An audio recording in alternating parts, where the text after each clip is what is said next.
बंदी छोड़ सदगुरु रामपाल जी महाराज जी की जय हो। परमात्मा के सभी प्यारी आत्माओं को पवन दास जयपुर वाले का सत्साई। पुण्यात्माओं, दास आज पहली बार फेसबुक पर परमेश्वर की दया से लाइव आया है और आज हम सभी भाई बहन मिलकर एक ऐसे टॉपिक पे बात करेंगे जिसकी चर्चा वर्तमान समय में बहुत ही ज़रूरी है, क्योंकि परमेश्वर की संगत को जिस कदर अज्ञानता के ढेर में दबाया जा रहा है, पाखंड में घसीटा जा रहा है, परमेश्वर के बच्चों को उनकी मर्यादाएं खंडित करवाकर काल भगवान के खेमे में पहुंचाया जा रहा है, इन सब के ऊपर बात करना बहुत ज़रूरी है। वर्तमान में सतगुरुदेव जी को राजनीति में धकेल दिया गया है। एक परम संत जिसका राजनेता और राजनीति से 36 का आंकड़ा रहा है, उस परम संत को कांग्रेस के सपोर्ट में खड़ा करके कुछ नालायकों ने उन्हें पूरे विश्व में बदनाम करवा दिया है। बहुत सारे ऐसे पॉइंट हैं। संगत को भी इस कदर लूटा गया है पिछले 4 साल से। शायद किसी आतंकवादी ने भी किसी देश को नहीं लूटा होगा जितना इन लोगों ने संत रामपाल जी महाराज जी की संगत को लूटा है। तो आज परमेश्वर इसी पे चर्चा करवाएंगे। अभी दास खाली थोड़े समय के लिए ही फेसबुक पे आया है एक बार, क्योंकि दास अपना रोजी रोटी के लिए अपना दही बड़े का ठेला लगाता है। तो परमेश्वर दया करें, अभी दास थोड़ा बहुत काम कर रहा था। अभी दास अपनी गाड़ी मार्केट में लगाएगा और मार्केट में लगाने के बाद फिर परमेश्वर दोबारा से दास को फेसबुक पे लाइव लेके आएंगे। उसके बाद हम सभी भाई बहन चर्चा करेंगे और खूब चर्चा करेंगे। और दास का तो ये निवेदन है कि जिस भी भगत भाई की सतगुरुदेव जी के आचार विचार व्यवहार रहने करने कथनी को लेकर यदि कोई शंका है, यदि किसी के मन में भी, क्योंकि बहुत सारे भगत भाई वर्तमान में नाम दीक्षा ले रहे हैं। वर्तमान में सतलोक आश्रम मैनेजमेंट हरियाणा ने जो फर्जी नामदान केंद्र खोल रखे हैं, केवल धर्म को धंधा बनाने के लिए लोगों को लूटा जा रहा है। ज्योति पाठ के नाम पे लूटा जा रहा है, भक्ति के नाम पे लूटा जा रहा है, पाखंड करवाया जा रहा है उनसे गुरुदेव को बदनाम करवाने के लिए। तो इन सभी विषय पे हम लोग चर्चा करेंगे और काफी लंबी चर्चा होगी परमेश्वर की दया से। जिस भी भगत भाई की कोई भी शंका हो किसी भी प्रकार की, देखिए परमेश्वर ने कहा है कि सतगुरुदेव जी के बाद यदि आपस में एक दूसरे की कोई शंका समाधान कर सकता है तो केवल वो परमात्मा के बच्चे हैं। इसीलिए परमेश्वर ने अपने एक वाणी में भी कहा है कि साध संगति से भेद जो पाया, यानी भगत भाई कहीं इकट्ठे होते हैं, मिलते हैं, परमेश्वर की चर्चा होती है, एक दूसरे की शंकाओं का समाधान होता है। मुझे कोई चीज़ समझ में नहीं आ रही, हो सकता है परमात्मा किसी दूसरी आत्मा को निमित्त बना के उसका समाधान करवा दें। किसी और आत्मा को कोई चीज़ समझ में नहीं आ रही है तो परमेश्वर दास के माध्यम से उसका शंका समाधान करवा दें। तो साध संगति बहुत ज़रूरी है। और वर्तमान में बेचारी भोली संगत जो साध संगति कर रही है सतलोक आश्रम मैनेजमेंट की, वो साध संगति नहीं है, वो गुंडों की संगति है। और ये उसके तो पुण्यात्माओं, परमेश्वर दया करें। अभी दास मार्केट में जा रहा है, मार्केट जाके अपनी गाड़ी लगाएगा और गाड़ी लगाने के बाद फिर परमात्मा हमारी आपस में चर्चा करवाएंगे। टाइमिंग दास आपको बता देता है। दीपक, टाइम क्या हुआ अभी? चलो पुण्यात्माओं, शायद 11 बजे होंगे अभी। परमेश्वर 12 से 1 बजे के बीच में दास को कितने अभी 10 o'clock हुए हैं, और परमेश्वर 12 से 1 बजे के बीच में फिर अपने दास को फेसबुक पे लाइव लेके आएंगे। उस समय परमात्मा लंबी चर्चा करवाएंगे। तब तक दास का निवेदन है, आप सभी भाई बहन जितने भी हैं जो दास के साथ फेसबुक पे लाइव जुड़ना चाहते हैं और एक विशेष मुद्दे पे बातचीत करना चाहते हैं, वो सभी भाई बहन समय का ध्यान रखें 12 से 1 बजे के बीच। और अन्य जितने भी भगत भाई जो आपके संपर्क में हैं वो भी दास को फॉलो करें। हम सब भाई बहन मिलकर चर्चा करें, उसके लिए आप उनको भी सूचित करें।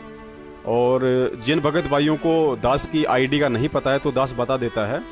फेसबुक पे दास की आईडी पवन कुमार यादव के नाम से है और लोगों में दास का एक स्लोगन लगा हुआ है, सतसेवक सोशल मीडिया सेवादार, और नीचे पवन दास नाम लिखा हुआ है। तो ये दास का लोगो होगा और ये दास की आईडी का नाम है पवन कुमार यादव। तो आप जी सर्च कर सकते हैं, फॉलो कर सकते हैं। और 12 से 1 बजे के बीच में दास का सभी आत्माओं से पुनः निवेदन है कि आप सभी समय का ध्यान रखें और एक बार आप लाइव आएँ। परमेश्वर ने चाहा तो उन शंकाओं का समाधान होगा। बहुत सारे भगत भाइयों के अंदर जो घर कर चुकी हैं, जिनका समाधान कहीं नहीं मिल रहा, क्योंकि मैनेजमेंट आपको किसी भी शंका का समाधान नहीं बताएगा। उन्हें पता है यदि हमने इनका शंका समाधान कर दिया तो फिर हमारे पीछे कौन लगेगा, हमारे पाखंड में कौन फंसेगा, हमें पैसा कौन देगा, गुरुदेव बदनाम कैसे होंगे, हमारा राजनीति वाला सपना कैसे पूरा होगा, हम नेताओं के तलवे कैसे चाट पाएंगे। तो वो आपको नहीं बताएंगे। अगर आपको समाधान चाहिए वास्तव में, क्योंकि परमेश्वर की वाणी है पुण्यात्माओं कि पक्षा पक्षी के कारण है। यहाँ पे पक्षा और पक्षी का मतलब गुरुजी ने बताया पक्ष और विपक्ष से। तो कहते हैं पक्षा पक्षी के कारण है सब जग रहा भुलान, और निरपक्ष होके हरि बजय सोहे संत सुजान। परमेश्वर कहते हैं कि भक्ति मार्ग जो है पक्ष और विपक्ष का नहीं होता है, निरपक्ष का मार्ग है ये। ना किसी का पक्ष करना, ना किसी का विपक्ष करना। लेकिन आपको अच्छी तरीके से पता है कि गुरुजी के आदेशों की आड़ लेके जिस संत ने ऐसी वाणियां बोली हैं, जिस संत ने ऐसा निर्मल ज्ञान दिया है, 26 साल के इतिहास में उन्होंने किसी भी राजनीतिक पार्टी का समर्थन तक नहीं किया। अपने भक्तों को यही कहा कि यदि आपने वोट डालना है ठीक है, आप यदि अपना अधिकार समझते हो, क्योंकि हमारा वास्तविक अधिकार क्या है, हमारे कर्तव्य क्या है भक्ति मार्ग में आने के बाद, वो परमेश्वर ने हमें सारा विधान बता दिया। उसके बाद भी यदि आपको लगता है कि मुझे वोट करना अनिवार्य है, तो गुरुदेव ने कह रखा है कि आप किसी को भी वोट कर सकते हो, वो फिर आपके ऊपर डिपेंड है। मैंने तो मेरा संविधान बता दिया, क्योंकि 90% कोई भी राजनेता होता है वो अपने 5 साल के कार्यकाल में सिर्फ कुकर्म करता है, अच्छे कर्म नहीं करता। वो 10% अच्छे कर्म करता है, बाकी सिर्फ कुकर्म करता है। और हम जिसको वोट दे के चुनते हैं तो वहां हमारा सहयोग हो जाता है, यानी हमारे वोट से वो नेता बना है या मंत्री बना, प्रधानमंत्री बना है, तो उसमें हमारा सहयोग हो गया। अब पूरे 5 साल के कार्यकाल में वो व्यक्ति जितने भी कर्म कुकर्म करेगा, उनमें हमारा भी उसी रेशियो में सहयोग माना जाएगा। और चूंकि हम भगत हैं और काल भगवान का विधान है कि सत का राज धर्म राय कर ही अपना किया सबे दंड बरही, तो काल भगवान तुरंत हमारे अकाउंट में उस नेता के 5 साल में किए गए कुकर्मों को ऐड कर देगा कि बेटा तूने इसको नेता बनाया था, और ये जो अच्छे कर्म करेगा वो भी मैं तेरे को दूंगा, और इसने 5 साल में जितने कुकर्म किए हैं वो भी मैं तेरे अकाउंट में लिखूंगा। इसलिए परमेश्वर ने हमें कहा था कि बच्चों, सरकार ने नोटा के बटन की सुविधा दे रखी है। नोटा, आप अगर किसी का दबाव सहन नहीं कर सकते हैं तो आप चुपचाप जाके उस नोटा के बटन के ऊपर अपना दबा दीजिए। इससे क्या होगा कि आप पक्ष और विपक्ष से बच जाएंगे, आपके ऊपर कोई भी कर्म कुकर्म लागू नहीं होगा। लेकिन यहाँ तो सरेआम राजनीति करवाई जा रही है। जिस संत ने ऐसा ज्ञान दिया, क्योंकि भक्ति मार्ग में बच के चलना होता है, बड़ा बच के चलना होता है, बड़ा बारीकी से काल भगवान मारता है। गुरुजी ने बताया ना कि काल कसाई और ये पग पे मारे तक तक के बाणा, ये तक तक के बाण मारता है, सूक्ष्म चाल चलता है। और वर्तमान में जो चाल इसने चली है, बड़ी सूक्ष्म चाल चली है इसने। हरियाणा में तो उसी नेता को दोबारा से वोट दिए जा रहे हैं। धिक्कार है उन भक्तों को, और धिक्कार है उन भक्तों की माताओं को जिन्होंने सूरवीर और भक्तों की जगह सपोले पैदा कर दिए, जो हरियाणा में भूपेंद्र सिंह हुड्डा को वोट डाल रहे हैं। ये भूपेंद्र सिंह हुड्डा वही है जिसने सन 2006 में आर्य समाजियों के दबाव में आके अपने वोट बैंक के लालच में और परम संत रामपाल जी महाराज जी के ऊपर झूठा 302 मर्डर का मुकदमा लगवाया, और 22 महीने उस परम संत को रोहतक जेल में प्रताड़ित किया गया। आप लोगों को शर्म आनी चाहिए यदि आप भगत हैं तो। इस सारी बातों का आपको अच्छी से ज्ञान है। गुरुजी ने भी सत्संगों में खुद भूपेंद्र सिंह हुड्डा का जिक्र कर रखा है कि इस भूपेंद्र सिंह हुड्डा ने तो इतने कुकर्म कमाए हैं, ये तो पाप कर्मों की मालगाड़ी भर के लेके जाएगा। और ये जड़ जो है बरवाला कांड की, आज सतगुरुदेव जी जो हिसार जेल में हैं, उसकी जड़ करोथा कांड है। क्योंकि करोथा कांड में गुरुजी पे 302 मर्डर का झूठा केस लगवाया था इस मुख्यमंत्री ने, आर्य समाजियों के दबाव में आके, अपनी सत्ता के लालच में। और उसी 302 मर्डर केस की पेशियां पड़ रही थी। उन्हीं पेशियों के चलते 2014 का बरवाला कांड हुआ, क्योंकि सतलोक आश्रम मैनेजमेंट वाले भगत नहीं, ये खुद आर्य समाजी हैं। और इन्होंने आर्य समाजियों की 2010 में एंट्री दे दी सतलोक आश्रम बरवाला में, राष्ट्रीय समाज सेवा समिति बनाकर। समिति के माध्यम से इसने उन आर्य समाजियों को सतलोक आश्रम बरवाला में एंट्री दे दी जो दोबारा से संत रामपाल जी महाराज जी को जेल पहुंचा सके। यानी 2006 का जो करोथा कांड था वही जड़ है बरवाला कांड की। और वो जड़ किसने खोदी? कांग्रेसी मुख्यमंत्री भूपेंद्र सिंह हुड्डा ने, जो 2006 में कांग्रेस का नेता था। और डूब के मरने की बात है। अगर कहीं चुल्लू भर पानी मिल जाए तो उन नालायक भक्तों को डूब के मर जाना चाहिए जो हरियाणा में कांग्रेस का सपोर्ट कर रहे हैं। कांग्रेस मतलब भूपेंद्र सिंह हुड्डा का सपोर्ट कर रहे हैं। उसी भूपेंद्र सिंह हुड्डा को दोबारा से सतलोक आश्रम मैनेजमेंट वालों ने अपना मत और समर्थन दे दिया है, और वो भी उसी परम संत का नाम बता के जिसको 22 महीने जेल में वो यातनाएं दी गई थी। अगर आपको बता दी जाए, आंखों से आंसू नहीं रुकेंगे आपके। 2006 में गुरुजी से रोहतक जेल में झाड़ू निकलवाई जाती थी। रिमांड के दौरान उनके छाती के बाल तक उखाड़ दिए गए थे, और उन गद्दारों ने उसी भूपेंद्र सिंह हुड्डा को दोबारा से उसी परम संत का नाम लेके उनका समर्थन कर दिया। और जो जो भगत उस राक्षस इंसान का समर्थन करेगा हरियाणा में, उस राक्षस इंसान को वोट डालेगा हरियाणा में, उससे बड़ा गुरुद्रोही पूरी संगत में कोई नहीं होगा। क्योंकि मैनेजमेंट ऑलरेडी गुरुद्रोही है। क्योंकि परमेश्वर कहते हैं जो देते हैं भगवान को धोखा, इंसान को क्या छोड़ेंगे। इस मैनेजमेंट ने तो खुद उस परमेश्वर को धोखा दिया है, आम मानव समझ के, एक सामान्य संत समझ के। लेकिन क्या हम भक्तों की भी बुद्धि घास चरने चली गई है? क्या हमने तत्व ज्ञान के बजाय आश्रम में गोबर खाया था, जो हम गुरुदेव के वचनों पे नहीं चल पा रहे कि गुरुदेव ने हमें क्या समझाया था, हमें क्या बताया था, हम नहीं समझ पा रहे। पुण्यात्माओं, इन लोगों ने गुरुजी का नाम लेके कांग्रेस को सपोर्ट करवाया कि गुरुजी का आदेश है बीजेपी को हराना है और कांग्रेस को जिताना है। पुण्यात्माओं, मैं पवन दास जयपुर वाला और मैं परम संत सतगुरु रामपाल जी महाराज जी का एक छोटा सा शिष्य हूं, और मैं उनका ज्ञान आधारी शिष्य हूं। उनके ज्ञान को समझ के जुड़ा हूं मैं उनसे। हो सकता है जुड़ते समय मुझे इतना ज्ञान नहीं था, लेकिन आज मुझ पे परमेश्वर ने खूब दया कर रखी है, छप्पर फाड़ दया कर रखी है। मैं इस पूरी संगत के सामने अपने भाइयों को नींद से जगाने के लिए मैं पूरी संगत के सामने ये वचन देता हूं। देखिए, मैं कोई मध्य प्रदेश का स्टेट कोऑर्डिनेटर विष्णु तेली नहीं हूं जो कोई बात कह के पलट जाऊंगा। मैं उस परम संत का बच्चा हूं जिसके मुख से कोई शब्द निकल गया तो वो पूरा होगा परमेश्वर की दया से। अभी विष्णु तेली ने 7-8 महीने पहले पूरी संगत के सामने, मीडिया के सामने वचन दिया था, सौगंध खाई थी कि अगर 6 महीने में संत रामपाल जी महाराज जेल से बाहर नहीं आए जाएंगे तो मैं विष्णु अपनी गर्दन कटवा लूंगा। पुण्यात्मा, उसके 8 महीने हो चुके हैं। भगत उसको फोन कर करके थक चुके हैं कि भाई साहब अपने वचन को याद करो। परमात्मा कहते हैं, ये तो रामचंद्र जी भी कहा करते थे कि रघुकुल रीत सदा चली आई और प्राण जाए पर वचन न जाए। ये तो बड़े गए गुजरे हैं रामचंद्र जी वालों से भी, और कहते हैं संत रामपाल जी महाराज के भगत। उस नालायक ने अभी तक तो कुछ किया नहीं है। लेकिन आज सर्व संगत के सामने परमेश्वर के चरणों की सौगंध खाकर मैं पवन दास जयपुर वाला पूरी संगत के सामने ये वचन देता हूं, अपने सतगुरुदेव जी को साक्षी मान के, उनके वचनों पे विश्वास करके, उनके आचार विचार, रहनी करनी कथनी, इन सब पे विश्वास करके, क्योंकि मैं कबीर जी का भगत हूं। और कबीर जी का भगत अगर बोलेगा तो उस बात को पूरा करेगा। और मेरे परमेश्वर साक्षात कबीर साहिब हैं। संत रामपाल जी महाराज जी मेरे लिए साक्षात कबीर साहिब हैं, और मैं उनके विधान से परिचित हूं, उन्हीं के आशीर्वाद से।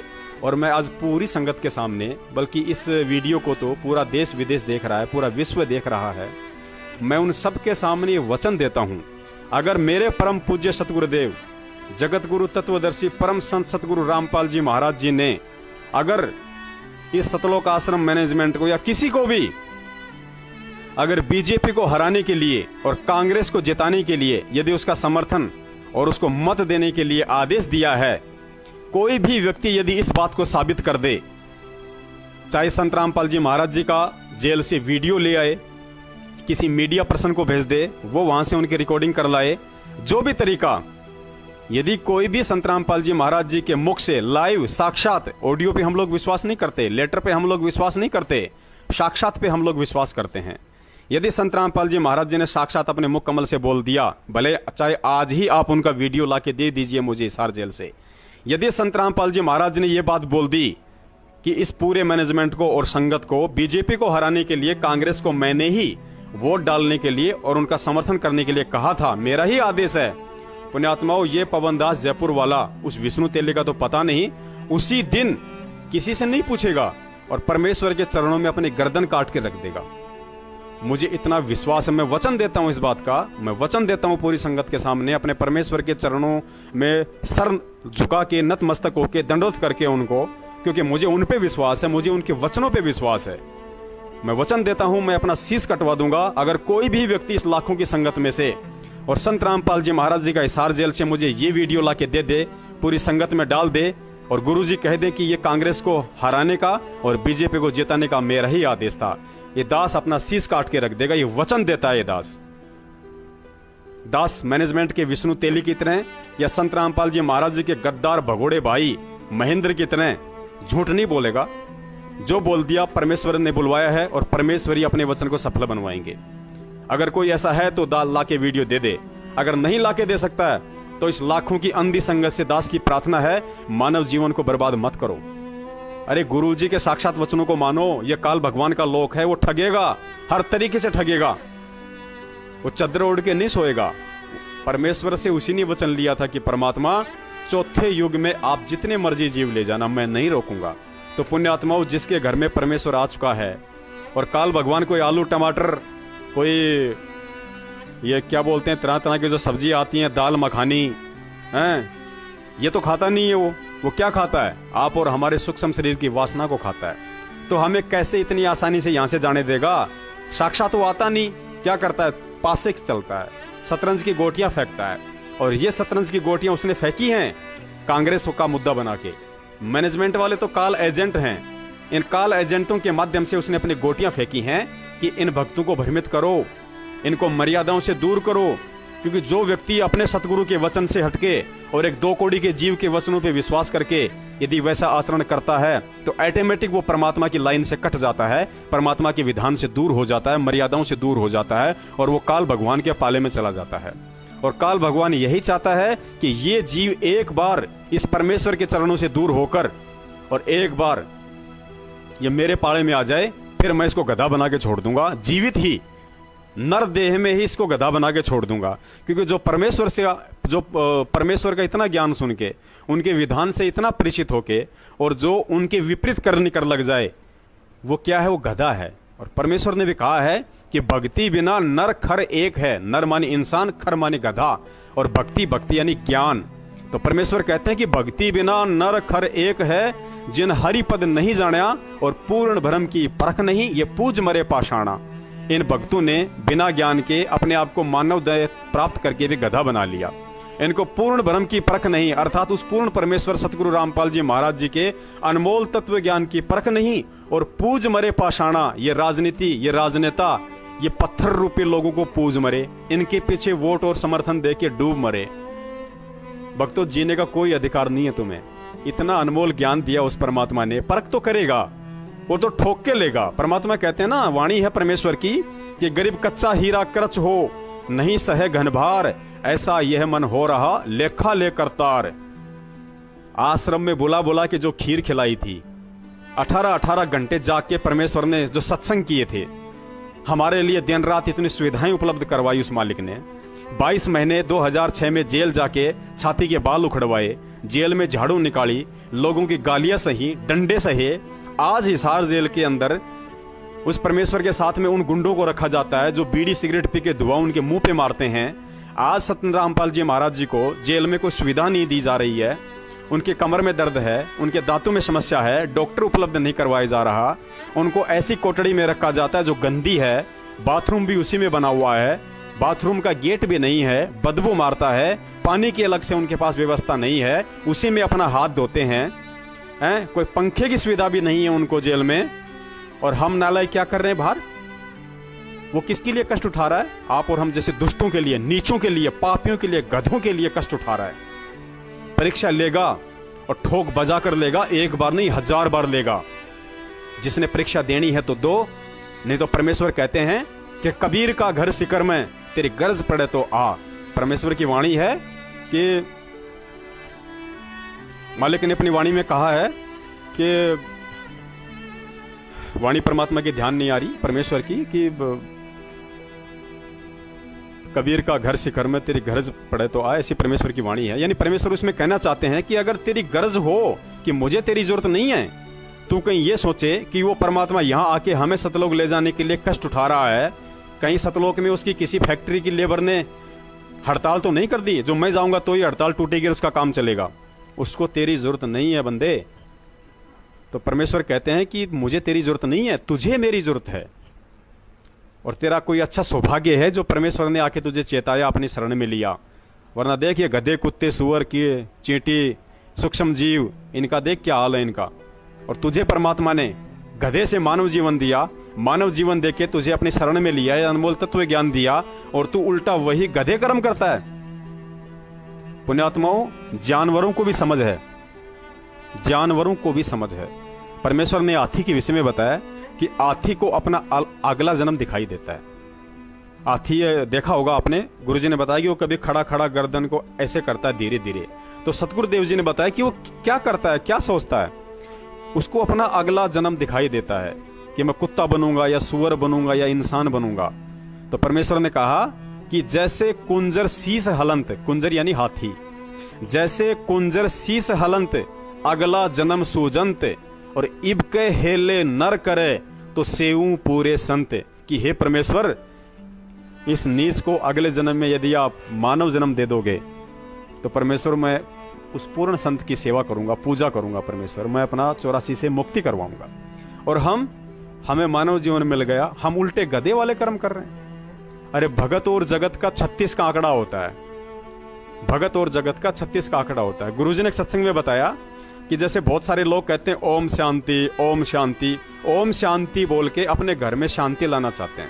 तो गुरुजी ने तत्व ज्ञान आधार से बताया कि ओम और शांति का तो कोई मेल ही नहीं है। ओम और शांति जहां इकट्ठी हो गई वहां तो एक्सीडेंट होता है, ओम के साथ शांति का। क्योंकि ओम कौन है? काल है, काल का मंत्र है ओम। और काल के लोक में शांति कहाँ है? नहीं है। दुनिया वर्षों से ओम नाम का जाप कर रही है, बड़े बड़े ऋषि कर रहे हैं। उनकी क्या दुर्गति हुई? चुनक ऋषि ओम नाम का जाप करते थे, वशिष्ठ जी ओम नाम का जाप करते थे, दुर्वासा ओम नाम का जाप करते थे।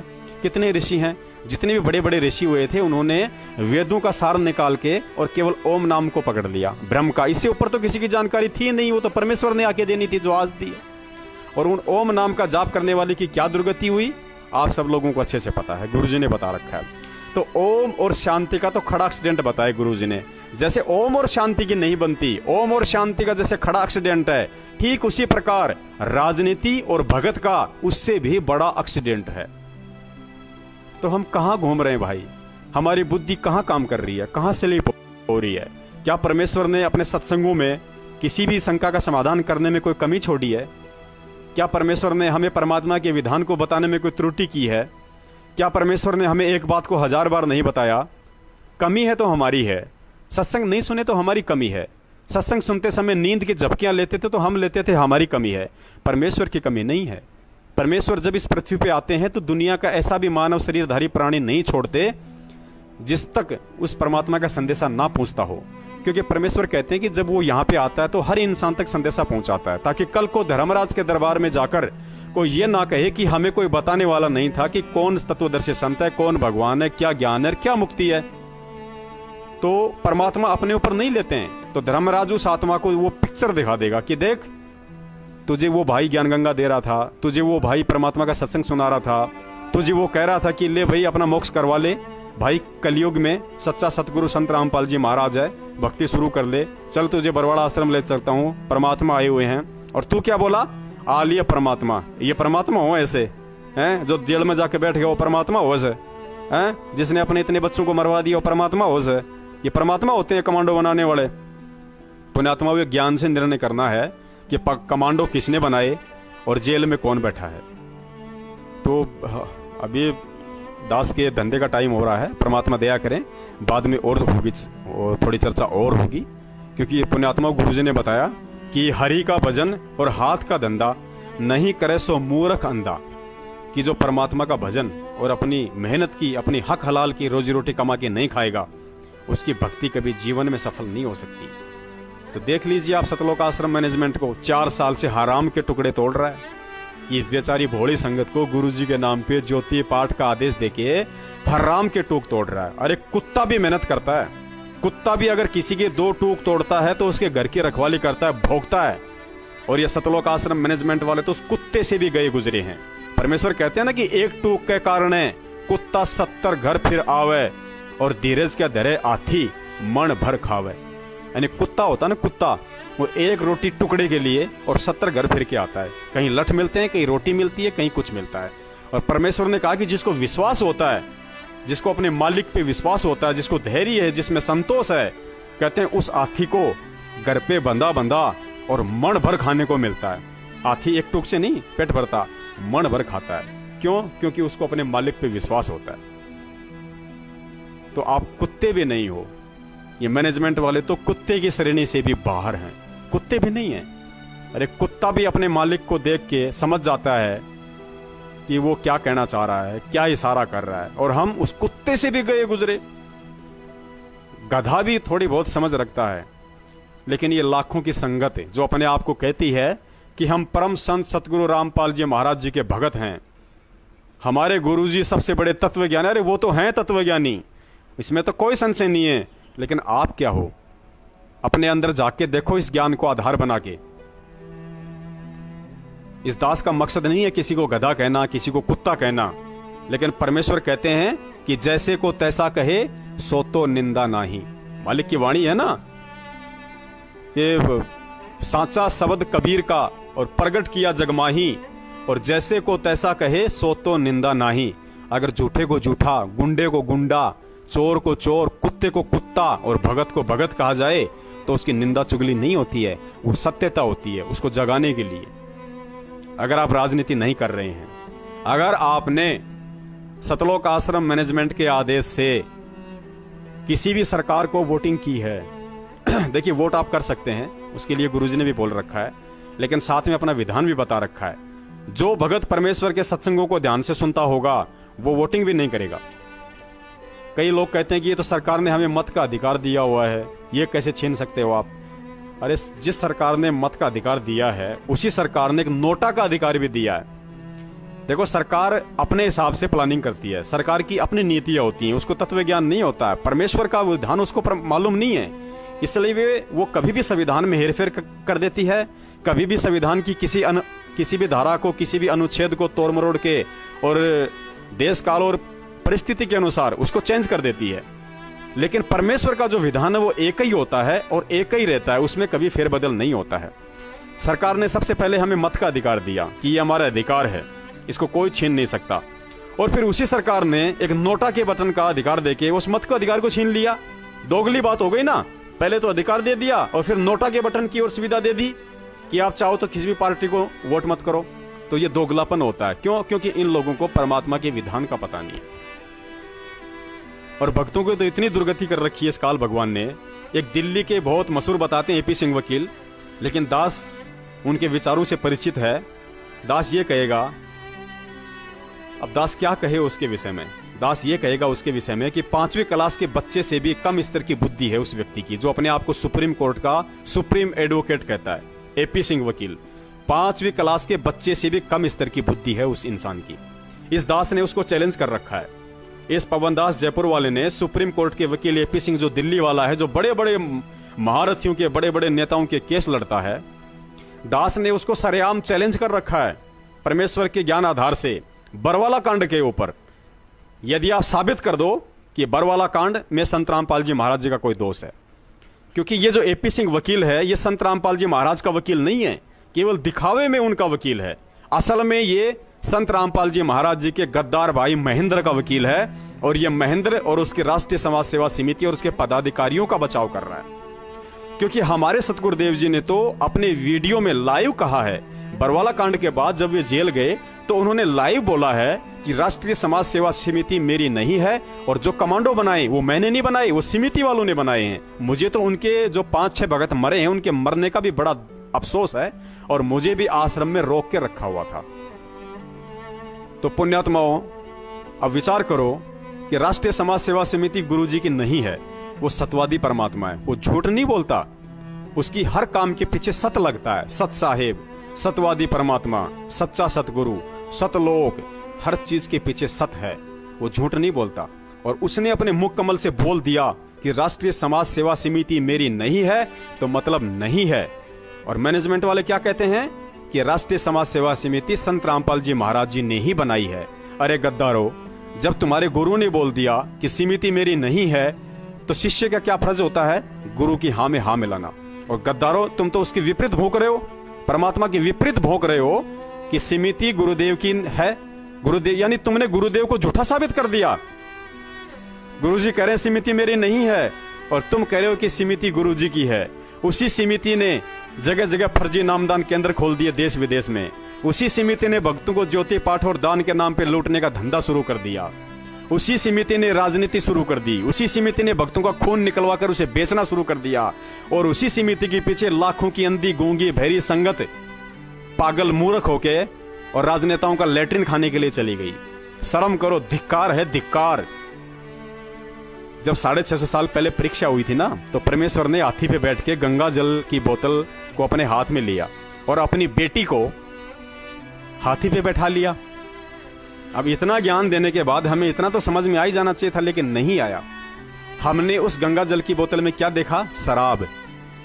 और उस हाथी पे बैठी हुई उनकी बेटी को क्या देखा? वेश्या, गणिका। उस समय हमें समझ में नहीं आई थी वो बातें, लेकिन आज हम उस घटना को अच्छे से समझ रहे हैं कि भाई हमने वो गलती कैसे कर दी। तो ऐसे ही पुण्यात्मा वर्तमान में ये परीक्षा चल रही है। आज ये ना समझना कि परमात्मा दोबारा से किसी व्यक्ति से हाथी मंगवा के हैं और बरवाड़ा में चक्कर लगाएंगे। वो समय कुछ और था, देश काल परिस्थिति के अनुसार। आज वर्तमान में जो समय चल रहा है उसके अकॉर्डिंग ही परमेश्वर परीक्षा लेते हैं। तो आज बरवाला कांड के बाद तुम्हारी जो परीक्षा हो रही है वो देख लो क्या हो रही है। इस मैनेजमेंट को आधार बनाया काल ने, और तुमसे ऐसे ऐसे कुक्रम करवा रहा है, ऐसे ऐसे कुक्रम करवा रहा है। जिसने कर दिए उसका भक्ति से तुरंत कनेक्शन आउट है, तुरंत कनेक्शन आउट है उसका भक्ति से। सर्वप्रथम इन लोगों ने जमीन के नाम पे पैसा हड़पा। इन्होंने गुरुजी के जेल जाते ही आदेश निकाला कि गुरुजी ने 60 एकड़ जमीन बरवाला आश्रम के नजदीक ली थी 35 करोड़ रुपए में। उसका 5 करोड़ रुपया गुरुजी ने वहीं दे दिया था एग्रीमेंट का समय, और बाकी 30 करोड़ रुपया उसका बाकी है। और गुरुजी का आदेश आया है कि हमें वो जमीन लेनी है, और भक्तों को बोलो कि दान करे बढ़ चढ़कर, और वो 30 करोड़ रुपया देके उस जमीन को अपने नाम करवाओ। ये आदेश बता के इन गद्दारों ने और पूरी संगत को इस कदर लूटा। ये दास भी उस समय मूर्ख था, इन लोगों के बहकाव में आया, 3-4 लाख रुपए भक्तों से इकट्ठा करके इन गद्दारों के झोले में डाला। आज दास सर पछता रहा है अपनी उस करने के ऊपर। लेकिन परमेश्वर कहते हैं कि बेटा धोखे में अगर कुछ हो जाए तो उसका दोष तुझे नहीं है। आज तेरी बुद्धि में अगर बात आ गई है, तूने उन गद्दारों का, उन गुंडों का तूने साथ छोड़ दिया, उनको दान धर्म देना बंद कर दिया, तो तेरी गलती नहीं है। परमेश्वर तेरे सारे कर्म, सारे कुकर्म माफ करेंगे, लेकिन आगे संभल के चल।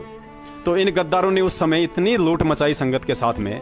पहली बात तो इन नालायकों को पैसे की जरूरत क्या थी। और पहले तो आप ये बताइए कि जब सतगुरुदेव जी जेल में चले गए तो उनको जमीन क्या चाटनी थी गुरु जी को? और परमेश्वर ने कब आदेश दिया अपने बच्चों को कि हमें जमीन लेनी है? परमेश्वर कभी भीख नहीं मांगते किसी के आगे। परमेश्वर कहते हैं मांगे सो ही बढ़वा कहिए, दर दर फिरे अज्ञानी, और जोगी जोग संपूर्ण जिसका मांग ना पीवे पानी। अगर आश्रम के लिए जमीन की भी जरूरत थी तो गुरुजी कहते हैं कि संत कभी मांगता नहीं है, परमेश्वर आगे से आगे उसकी व्यवस्था कर देते हैं। अरे 30 करोड़ तो क्या, अगर 30 अरब रुपए भी चाहिए होते सतगुरुदेव जी को, तो परमेश्वर किसी भी अपनी 2-4 ऐसी आत्माओं में प्रेरणा कर देते, अरबपति खरबपतियों में परमेश्वर से नाम दीक्षा लेके पूरा खजाना खोल देते उनके लिए। लेकिन इन लोगों ने तो भक्तों को लूटना था गुरुजी के आदेश की आड़ में। ये जमीन लेने का आइडिया गुरुजी का नहीं था, ये जमीन लेने का आइडिया भी इन गुंडों का था। संत रामपाल जी महाराज जी के गद्दार भाई महेंद्र भगोड़े सहित ये राष्ट्रीय समाज सेवा समिति का अध्यक्ष रोहतक वाला मास्टर रामकुमार ढाका, जो पहले आर्य समाजियों का अध्यक्ष था। राज कपूर जो सतलोक आश्रम बरवाड़ा में भक्तों के इंटरव्यू लिया करता था, वो डाडी वाला जो अभी जेल में है उम्र कैद में। राजेंद्र भटगांव, पुरुषोत्तम, बसंत सैनी, बलजीत लहरी, ये ऐसी ऐसी महान मूर्तियां, ये इनके आदेश हुआ करते थे भक्तों को लूटने के लिए। गुरुदेव का ऐसा कोई आदेश नहीं था। तो इन्होंने उस समय जमीन के नाम पे परमात्मा के बच्चों को लूटा, और जो जो लोग उसकी लूट में शामिल हो गए उन्होंने अपना भक्ति धन तो बर्बाद अवश्य किया, लेकिन समय आने पे जो समझ गए उन पे परमेश्वर की दया रही। उसके बाद इन लोगों ने सन 2016 में गुरुजी का नाम लेकर और राष्ट्रपति से आत्महत्या के लिए फार्म भरवाए। अरे जो परमेश्वर आत्महत्या के लिए करने जा रहे भगत को ये ज्ञान देके अपने शरण में लेके उसे जीने की एक राह दिखाता है, वो परमेश्वर अपने जेल से बाहर आने के लिए और अपने भक्तों को मरवाएगा? निकम्मो, हमारी बुद्धि कहां जा रही है? यह भी मैनेजमेंट का आदेश था, काल प्रेरणा से। काल चाहता था कि 100-200 मर जाएं यदि संत रामपाल जी महाराज के नाम पे, क्योंकि भगत तो बेचारा श्रद्धालु होता है। मैं भक्तों की कमी नहीं मानता, यहाँ पे भगत बेचारे भोले होते हैं। गुरुजी ने बताया कि ये जितने भी नकली लोग थे, संत, महंत, पंडित, आचार्य, शंकराचार्य, महंत, जो नकली गुरुओं की गद्दियों पे बैठे हुए हैं, इन्होंने यही तो किया है।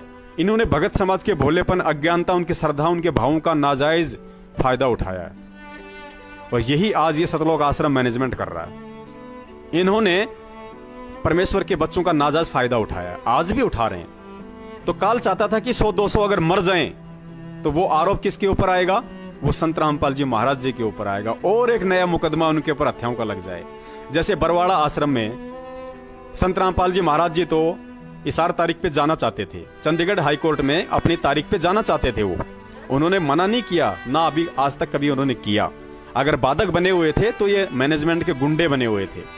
उन्होंने तो बाद में भी स्वीकार किया है कोर्ट में कि साहब मैं तो बीमार जरूर था, लेकिन बीमार होने की हालत में भी मैं कोर्ट के सम्मान में अपनी पेशी पे आना चाहता था, लेकिन मुझे जबरन मैनेजमेंट वालों ने नहीं आने दिया। ये गुरुजी के बयान है कोर्ट में, और इसीलिए हम इस मैनेजमेंट पे दबाव डालते हैं कि अगर तुम सच्चे हो तो गुरुजी के बयानों की फोटोकॉपी संगत में सार्वजनिक क्यों नहीं कर रहे? अरे हमारा पिता संत रामपाल जी महाराज, उनके ऊपर मुकदमा लगा हुआ है, और हम अपने पिताजी के बयानों की कॉपी लेने के अधिकारी नहीं है। मैनेजमेंट वाले हमें अपने पिताजी के बयानों की कॉपी तक नहीं दे रहे, 4 साल हो गई। तो हमसे बड़ा मूर्ख और कौन होगा जो फिर भी अंधे होके इनके तलवे चाट रहे हैं? और इनसे बड़ा डरपोक कौन होगा? इनको अच्छे से पता है कि संगत में यदि गुरुजी के बयानों को सार्वजनिक कर दिया गया तो बच्चों तुम्हारा हाल बेहाल हो जाएगा। ये संगत जो आज तुम्हें लाखों का दान दे रही है, कल को तुम्हें दौड़ा दौड़ा के मारेगी कि गद्दारो, गुरुजी ने तो उल्टा तुम्हारे खिलाफ बयान दे रखे हैं, और तुम उल्टा संगत को भ्रमित करने के लिए कभी हरियाणा के मुख्यमंत्री खट्टर पे आरोप लगाते हो, कभी हरियाणा के आईजी अनिल राव पे आरोप लगाते हो, कभी आर्य समाजियों पे लगाते हो। बताइए गुरुजी ने अपने कौन से बयान में हरियाणा की सरकार या हरियाणा के मुख्यमंत्री मोहनलाल खट्टर या आईजी अनिल राव या आर्य समाजियों को दोषी बताया है? 2014 के बरवाला कांड में यदि गुरुजी का ऐसा बयान आप हमें दिखा दो, ये दास आप जो कहोगे वो करने के लिए तैयार है। क्योंकि आपने 4 साल हो गई पुण्यात्माओं, अखबार की हर कटिंग देख ली, आपने गुरुजी के वीडियो देख लिए, आपने हर सिस्टम देख लिया। बरवाला कांड 2014 का दोषी गुरुजी ने ना ही तो आर्य समाजियों को बताया। बता दीजिए अगर गुरुजी ने किसी भी आर्य समाजी को यदि दोषी बताया हो तो अपने किसी भी न्यूज़पेपर में, वीडियो में, अखबार में, इंटरव्यू में। और अगर आर्य समाजी दोषी था तो मैनेजमेंट वालों ने आज तक किसी भी आर्य समाजी के ऊपर कोई FIR तक क्यों नहीं करवाई? बताइए। अरे पवन दास पे, रामचंद्र पे, संजय दास पे, करण दास पे, इन पे तो तुम लोग बहुत जल्दी अखबारों में पैसे देकर न्यूज निकलवा देते हो कि बरवाला कांड में पुलिस के मुखबिर बने हुए थे ये लोग, इन्हीं लोगों के कारण बरवाला कांड हुआ है, और तो फिर आर्य समाज के विषय में क्यों नहीं लिखवाया तुम लोगों ने? क्योंकि तुम झूठे हो, तुम गद्दार हो। और परमेश्वर कहते हैं कि ये तुमने थोड़ी बहुत जो भक्ति अर्जित कर रखी है ना, इसका असर थोड़े बहुत दिन होगा, क्योंकि भक्ति तो तुमने भी कर रखी है, और भक्ति कभी निष्फल नहीं जाती है। परमेश्वर की वाणी है ना कि धर्म तो 10 के नहीं, 10 के तीनों लोक। तो भक्ति तो तुमने भी परमेश्वर की कर रखी है, लेकिन ये लड़ाई पाप और पुण्य की है, ये खेल पाप और पुण्य का है। ये मत समझना कि तेरी आज जैसी निभ रही है ऐसी तेरी हमेशा निभेगी। परमात्मा कहते हैं पाप और पुण्य का खेल है बेटा। जब तक तेरे पुण्य हैं तब तक तेरी बैटरी चलेगी, तेरा पंखा भी चलेगा, तेरी लाइट भी चलेगी, तेरा शब्द भी चलेगा, तेरा वचन भी चलेगा। लेकिन जिस दिन तेरे पुण्य क्षीण हो जाएंगे, तेरे पाप कर्म उजागर होंगे ना, उस दिन तेरे साथ ऐसे बनेगी कि तेरे समझ में नहीं आएगी कि हो क्या गया। ये लाखों की संगत होते सोते, करोड़ों अरबों की तेरे पास प्रॉपर्टी होते सहते, हजारों की संख्या में कोऑर्डिनेटर तेरे तलवे चाट रहे हैं, उसके बाद भी तेरे साथ ये क्या बीती समझ में नहीं आएगी। इसका सबसे बड़ा उदाहरण डेरा सच्चा सौदा के राम रहीम जी हैं। राम रहीम जी के पास में क्या नहीं था? अगर पैसे के मामले में लिया जाए तो सतलोक आश्रम मैनेजमेंट वाले तो उनके नाखून के बराबर नहीं है। अगर राजनीतिक अप्रोच के विषय में लिया जाए तो सतलोक आश्रम मैनेजमेंट वाले तो उसके नाक के बाल के समान नहीं है। अगर भक्तों की संख्या के विषय में लिया जाए तो संत रामपाल जी महाराज जी की संगत, डेरा सच्चा सौदा, गुरमीत राम रहीम जी की संगत के सामने मुट्ठी भर भी नहीं है। अब झूठ बोलने को तो कोई कुछ भी बोल दे, जैसे ये मैनेजमेंट वाले गुंडे हैं, ये तो पैदाइशी झूठे हैं, ये तो पैदाइशी झूठे हैं। काल भगवान के आशीर्वाद से इनका जन्म हुआ है। ये संगत में डींग मारते हैं कि संत रामपाल जी महाराज के 3.25 करोड़ शिष्य हैं, कभी कहते हैं 1.25 करोड़ हैं, कभी कहते हैं 90 लाख हैं। जबकि वास्तविकता यह है कि संत रामपाल जी महाराज जी के शिष्य ओनली 15 लाख हैं। ओनली 15 लाख। सबूत हैं हमारे पास में, डॉक्यूमेंट्री सबूत हैं। इन्हीं गद्दारों के हाथों से लिखी हुई पुस्तकें, भ्रष्ट जज कुमारक, पेज नंबर 35 और 28 को पढ़ना। उसमें साफ साफ लिखा हुआ है कि वो पुस्तक सितंबर 2014 में लिखी गई थी और नवंबर में कांड हो गया था। तो 2014 सितंबर में इन गद्दारों ने खुद अपने हाथों से लिखा हुआ है कि हम संत रामपाल जी महाराज जी के 15 लाख अनुयायी। पेज नंबर 35 और 28 को ध्यान से पढ़ना। खुद इन्होंने अपने हाथों से लिखा हुआ। आज ये झूठ नहीं बोल सकते, आज ये अपने बातों से फिर नहीं सकते। और बरवाला कांड के बाद कहते हैं कि हमने 3 लाख नहीं भगत जोड़ दिए, 4 लाख जोड़ दिए। चले भाई, ये 15 + 4 19 लाख मान लो, चलो 20 लाख मानते हैं। 20 लाख से ऊपर भगत तो नहीं है ना, तो ये झूठ क्यों बोली जा रही है? और परमेश्वर ने जब हमें नाम दीक्षा दी, जब हमें प्रथम नाम दिया, तो हमें एक फार्म दिया था परमेश्वर ने। उस फार्म पे 11 नियम लिखे हुए थे पीछे, उस पे पढ़ना।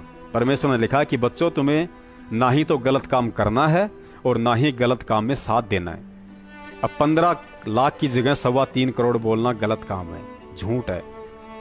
और इस झूठ में जो सहयोग दे रहे हैं वो परमेश्वर के दोषी हैं, क्योंकि उन्होंने परमात्मा के विधान को तोड़ा है। परमेश्वर कहते हैं पहलवान चाहे कितना ही अट्टा कट्टा हो, चाहे केसरी हिंद हो, हरियाणवी हिंद हो, अगर जरा सा भी फाउल हो गया तो उसको पाले से बाहर कर दिया जाता है। खड़ा खड़ा चाहे वो कितना ही जोर लगाता रहे, पाले में नहीं आ सकता वापस वो। तो आप चाहे कितने बड़े भगत हो, आप कितने ही सूरमा हो, कितनी भक्ति करते हो, अगर आपने परमेश्वर के विधान के जरा सा भी फाउल पॉइंट पे पैर रखा, आपकी स्थिति वही होगी जो उस पहलवान की होती है। और इसका नतीजा सबके सामने है। हजारों भक्तों की मौत हो चुकी है, पुण्यात्माओं। सैकड़ों के नहीं, हजारों भगत मर चुके हैं बरवाला कांड के बाद। अरे कहते हैं गुरुजी का आदेश है इशार तारीखों पे आने का, और इशार तारीखों पे भगत फांसी लगा के मर रहे हैं, ट्रेन के नीचे आके कट के मर रहे हैं, स्कॉर्पियो गाड़ी पलट रही है, बहनें मर रही हैं, कोई अपने घर नहीं पहुंच रहा, कोई डिब्बे में बैठा बैठा मर रहा है। तो क्या परमेश्वर के आदेश के बावजूद ऐसा हो सकता है? कभी नहीं हो सकता। अगर गुरु का आदेश है कि तुझे सत्संग में आना है, और मौत नहीं हो सकती पुण्यात्माओं। मौत ठीक है, मौत हो जाएगी, लेकिन गुरुजी ने कहा कि अकाल मौत नहीं होगी। जो मेरा भगत है उसकी अकाल मौत नहीं हो सकती, ये परमेश्वर ने बोल रखा है। और अगर ये तो सरेआम अकाल मौत हो रही है, सरेआम अकाल मौत हो रही है। आप सोच रहे होंगे कि गुरुजी हमें माफ कर देंगे, हमसे यदि कोई गलती भी हो गई तो कल को हम गुरुजी से माफी मांग लेंगे, हमें माफ कर देंगे। ऐसा नहीं है। गलती नहीं हुई आपसे, आपने जानबूझ के गलती की है। आप ये भी नहीं कह सकते कि हमें पता नहीं था कि मैनेजमेंट गलत है या सही है। आप ये भी नहीं कह सकते कि गुरुजी का ऐसा कोई आदेश था या नहीं था। क्यों नहीं कह सकते? क्योंकि परमेश्वर ने जेल जाने से पहले आपको अपना संविधान बताया, आपको पूरा ज्ञान दिया, आपको तत्व ज्ञान में 26 साल से उस परम संत ने गर्क किया, गर्क। और यह तत्व ज्ञान लेने के बाद भी अगर आप ये कहोगे कि गुरुजी के आदेश थे या नहीं थे हमें नहीं पता है, तो इसका मतलब आपने सत्संग नहीं सुने, और सत्संग नहीं सुने तो ये गलती परमात्मा की नहीं, ये गलती आपकी है। इसके लिए आप दोषी हैं। आप ये नहीं कह सकते कि हमें किसी ने बताया नहीं। अरे कोई बताए या ना बताए, लेकिन परमेश्वर ने अपने सत्संगों के माध्यम से आपको सब कुछ बता रखा है। फिर भी गलती करोगे तो गलती आपकी है। उसके बाद इन लोगों ने तीसरे पॉइंट पे क्या किया? हरियाणा के जाट आंदोलन को समर्थन दिलवाया। हरियाणा का जाट आंदोलन, बड़े शर्म की बात है। ये बातें बोलते हुए दास को बड़ी शर्म महसूस हो रही है, क्योंकि हो सकता है इस वीडियो को जगत वाले भाई भी देख रहे हैं, जो परमेश्वर के ज्ञान को देख रहे हैं, समझ रहे हैं। हो सकता है वो लोग भी इस चीज को जान रहे हैं, पहचान रहे हैं। तो दास उनसे माफी चाहेगा कि आप जी परमेश्वर का ज्ञान सुनते रहिए। ज्ञान सत्य है, सतगुरु सत्य है, भगवान सत्य है, भक्ति सत्य है, उसका विधान सत्य है। अगर कोई गलत है तो संत रामपाल जी महाराज जी के फॉलोअर्स गलत हैं। संत रामपाल जी महाराज गलत नहीं है, यह आप लोगों ने ज्ञान से अच्छे से समझ रखा है। इन लोगों ने हरियाणा के जाट आंदोलन को और गुरुजी का आदेश बताकर भक्तों से समर्थन करवा दिया। पुण्यात्माओं, ये जाटों का आंदोलन कोई सतगुरुदेव जी के जेल जाने के बाद पहली बार नहीं हुआ था। 2012 में भी, शायद 12 या 13 में, दास को ध्यान आ रहा है, 10 महीने के लिए, जिस समय पूरी संपत्ति को फूंक डाला था हरियाणा में। 2013 की बात है ये। 2013 में हरियाणा में जाट आंदोलन हुआ था। उस समय तो गुरुजी जेल में नहीं थे, आश्रम में थे, तो परमेश्वर ने उस समय क्यों नहीं किया समर्थन किसी का? क्यों अपने किसी बच्चे को आदेश नहीं दिया? क्योंकि ये उनका विधान नहीं है। अगर संत ऐसा करेगा तो परमेश्वर का विधान टूटता है, उनके रहने करने में डिफरेंट हो जाता है, वो संत की पदवी से हट जाते हैं परमेश्वर की नजरों में। तो गुरुजी ने तो आज तक किसी भी जातिगत आंदोलन को समर्थन नहीं दिया। हरियाणा में तो जाटों ने भी आरक्षण के लिए आवाज उठाई, हरियाणा में अन्य जातियों ने भी जाति के लिए आरक्षण के लिए आवाज उठाई। दुनिया में हर दिन कोई न कोई किसी न किसी आरक्षण को लेकर आवाज उठाता रहता है। राजस्थान में हमारे गुज्जर भाई आंदोलन के लिए आवाज उठाते रहते हैं, हमारे जो ब्राह्मण भाई हैं वो भी आरक्षण के लिए आवाज उठाते रहते हैं। संत रामपाल जी महाराज जी ने तो कभी किसी को जातिगत आंदोलन का समर्थन करने के लिए ना कहा, ना अपने शिष्य को कभी आदेश दिया। तो ये किसने आदेश दे दिया जेल जाने के बाद? क्या वो संत ये दोगली नीति अपनाएगा? जिंदगी में नहीं अपनाएगा। तो ये दोगला आदेश किसका था? ये दोगला आदेश संत रामपाल जी महाराज जी के गद्दार भाई महेंद्र और उसकी गुंडई टीम का था। अरे एपी सिंह वकील का स्टेटमेंट पढ़ो। जाट आंदोलन के समय जब मीडिया ने एपी सिंह वकील का इंटरव्यू लिया तो एपी सिंह वकील में स्पष्ट कहा था कि संत रामपाल जी महाराज जी का किसी भी धरने या आंदोलन को समर्थन देने का कोई आदेश नहीं है। जाटों को जो भी समर्थन दे रहे हैं ये राष्ट्रीय समाज सेवा समिति है और ये इनका अपना मत है, अपने स्तर पे अपनी सोच समझ से ये लोग इनका विरोध कर रहे हैं। इसमें संत रामपाल जी महाराज का कोई आदेश या दोष नहीं है। उसके बाद भी गद्दारों की आंखें नहीं खुली, मूर्खों की आंखें नहीं खुली। हमने भेजे थे फेसबुक पे, व्हाट्सएप पे, वो सारी चीजें हमने भेजी हैं उस समय, फिर भी आंखें नहीं खुली। तो इन्होंने भक्तों के वहां भी कर्म फुड़वाए, ज्ञान विरुद्ध आदेश दिलवाकर। और साथ में हम भक्तों की परीक्षा चल रही है। हम भक्तों की, ये ना समझना, हम भक्तों की परीक्षा भी चल रही थी। परमेश्वर देखते हैं कि इतना ज्ञान देने के बाद भी ये गोबर खाते हैं या हीरे मोती चुनते हैं।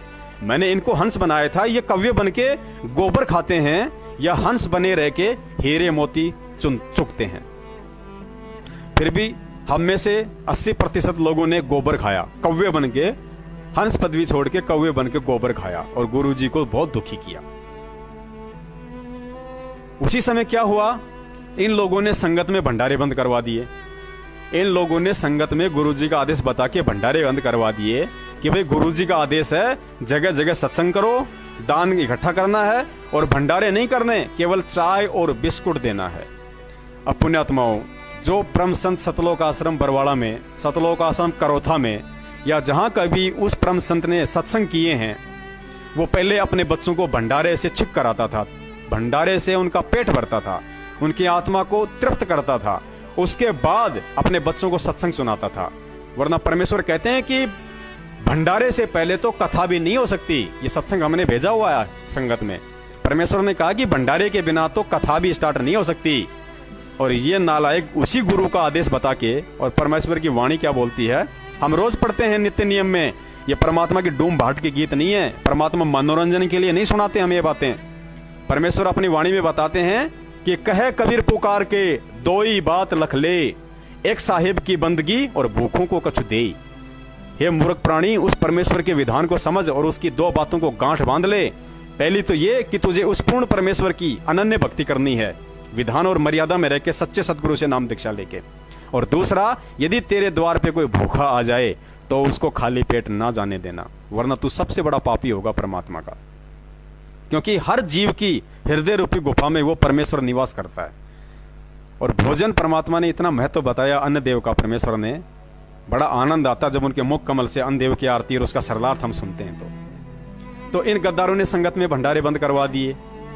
अरे ये तो जगत वाले भी समझते हैं इस बात को। तो जगत वालों ने भी दोहे बना रखे हैं कि भूखे पेट ना भजन हो गोपाला, ये पकड़ तेरी कंठी माला। कि हे गोपाल, भूखे पेट भजन नहीं हो सकते, तेरी घंटियां नहीं बज सकती, ये पकड़ तेरी घंटी और शंख। तो हम तो तत्वज्ञानी संत के ज्ञानी शिष्य हैं। परमेश्वर ने हमें सब कुछ बता रखा है, सारा रास्ता दिखा रखा है। फिर सत्संगों में भंडारे कैसे बंद करवा देगा वो परमात्मा? लेकिन फिर भी हम अंधे गधों ने परमेश्वर की बात को ना मान के, और हमने उन गुंडों की बातों को माना और हमने संगत में भंडारे बंद करवा दिए और हम भंडारे रखवाने लग गए। अरे 4 बिस्कुट और 1 चाय के गिलास में तो कुत्ते के बच्चे का पेट नहीं भर सकता।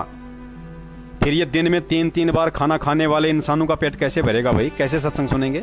कोई 50 कोस से आ रहा है, कोई 50 किलोमीटर से आ रहा है।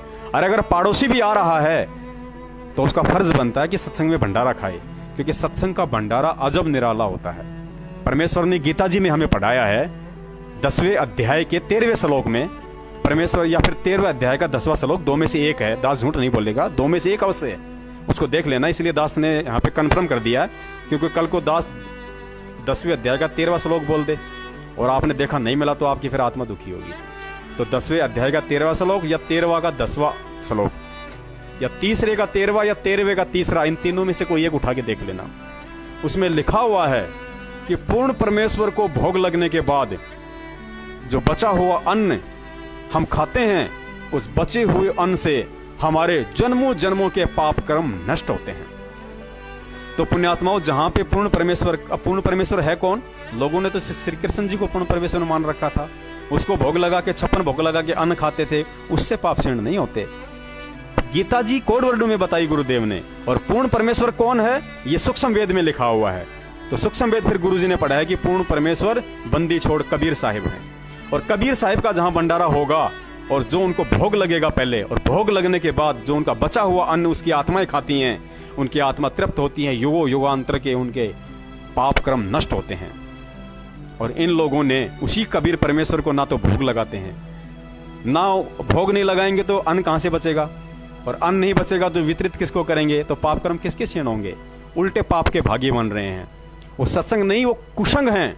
वहां पे सत्य नहीं है। सत्संग का मतलब होता है जहां पे सच्चाई होती है। अब वहां पे सच्चाई तो है नहीं, वहां तो झूठ है। गुरु जी के आदेशों के विपरीत वहां पे भंडारे रुकवा दिए गए हैं, तो वो तो कुसंग है, सत्संग नहीं है। आप उल्टे पाप के भागी बन रहे हैं, भले अपने आप को आप ज्ञानी समझे। धर्मदास जी को परमात्मा ने कहा था, जब धर्मदास जी को परमात्मा 6 महीने तक नहीं मिले तो धर्मदास जी की रो रो के हालत खराब हो गई थी। फिर आमिनी देवी के अंदर परमात्मा ने प्रेरणा की, उनकी धर्मपत्नी के अंदर। और आमिनी देवी ने कहा कि भगत जी, ऐसे तो आप मर जाओगे। आप ना खाना खाते टाइम पे, ना आप सोते हो, सारा दिन आप प्रभु के चिंतन में लगे रहते हो। जो आपको मिले थे वो कौन महात्मा आपको मिला था, आपने उनकी बातें नहीं मानी और आपको ये वेदना सहन करनी पड़ रही है। तो उन्होंने कहा कि उस महाराज ने कुछ तो बताया होगा, उस संत ने, साधु ने कोई मिलने का जरिया तो बताया होगा कि भाई मैं ऐसे मिलता हूं अपने भक्तों को। ऐसी बात तो है नहीं कि संत कुछ बताते नहीं है, वो इशारों में बताते हैं। तो कोई तो इशारा संत ने अवश्य किया होगा। भगत जी आप जरा ध्यान दो अपनी बुद्धि पे। तो उधर से धर्मदास जी को परमात्मा ने प्रेरणा कर दी, क्योंकि परमात्मा ने उसे मिलना था अपनी प्यारी आत्मा से। दोनों में प्रेरणा की। तो धर्मदास जी ने कहा कि आमिनी देवी, मुझे याद आया, मुझे परमात्मा ने, उस संत ने कहा था कि धर्मदास जी, जहां कहीं भी धार्मिक भंडारे होते हैं वहां अपनी आत्माओं को आशीर्वाद देने के लिए मैं अवश्य आता हूं। तो आमिनी देवी ने कहा कि भगत जी, कमी किस चीज की है? भगवान ने कोई पैसे की कमी छोड़ नहीं रखी आपके, आप भंडारा करो।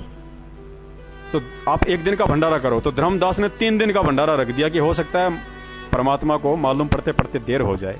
वैसे तो परमेश्वर को देर नहीं होती, वो तो अंतर्यामी है। जब प्रेरणा वो कर रहा है, भंडारे की मुख से वो निकलवा रहा है, तो क्या उसको मालूम नहीं पड़ेगा? लेकिन हम जीव हैं पुण्यात्माओं, भले हम कितने बड़े हो जाएं, हमारा कितना नाम हो जगत में, हम परमेश्वर के आगे जीव हैं, 2 कौड़ी के जीव हैं। हमारी हैसियत एक कुत्ते से ज्यादा नहीं है अगर हम ज्ञान आधार से देखें तो। वैसे हम चाहे कितना बड़ा इंटेलिजेंट समझें अपने आप को, ये अलग बात है। धर्मदास जी ने 3 दिन का भंडारा रखवाया और तीसरे दिन वो परमात्मा वहां पे आया। पुण्यात्माओं, अगर भंडारा नहीं होता तो धर्मदास जी को परमात्मा कहां से मिलते? ये आप और हम मूर्खों के लिए, आज इस समय के लिए परमात्मा ने वो सत्संग किया था, ताकि हमारी बुद्धि में कोई बात समाये, हम समझ सके हम किसी चीजों को। गुरु जी को पता था कि कल को काल प्रेरणा से ये सतलोक आश्रम मैनेजमेंट वाले मेरे बच्चों के 5 यज्ञ रुकवाएंगे। दान, धर्म, यज्ञ, हवन, प्रणाम, ये 5 यज्ञ वो रुकवाएंगे, इनके कर्म फोड़ेंगे काल प्रेरणा से। तो परमेश्वर ने आज के लिए, ताकि हम अपने कर्म फूटने से बच सकें, परमेश्वर ने आज के लिए हमें वो कथाएं सुनाई थी। लेकिन हम कहां समझे? मैनेजमेंट ने कहा कि सत्संगों में भंडारे बंद, तो हमने भंडारे बंद कर दिए, भक्तों को चाय बिस्किट खिलाना शुरू कर दिया। अब भगत 1 बार आएगा, 2 बार आएगा, 3 बार आएगा, कहां जाएगा? भूखा रह के सत्संग नहीं सुनेगा। या तो बेचारा रास्ते में खाना खा के आएगा, उसको पता है कि वहां तुझे कुछ मिलने वाला नहीं है, या फिर जैसे सत्संग छूटेगा तुरंत जाके पहले कहीं होटल पे जाके भंडारा करेगा। अरे होटल पे जाके वो पैसे देगा, वहां पे पता नहीं कौन खाना बना रहा है, बीड़ी पीते हुए बना रहा है, जर्दा खाते हुए बना रहा है, क्या उसके विचार हैं। क्योंकि परमात्मा कहते हैं जैसा खावे अन्न वैसा होए मन, और जैसा पीवे पानी वैसे हो जाए वाणी। ठीक है, तो परमेश्वर ने इसीलिए तो हम ये सत्संग सुनाए थे कि हम उन चीजों को समझें, हम सोचें। सत्साहिब भक्तन सत्साहिब कर ले, लाइव चल रही।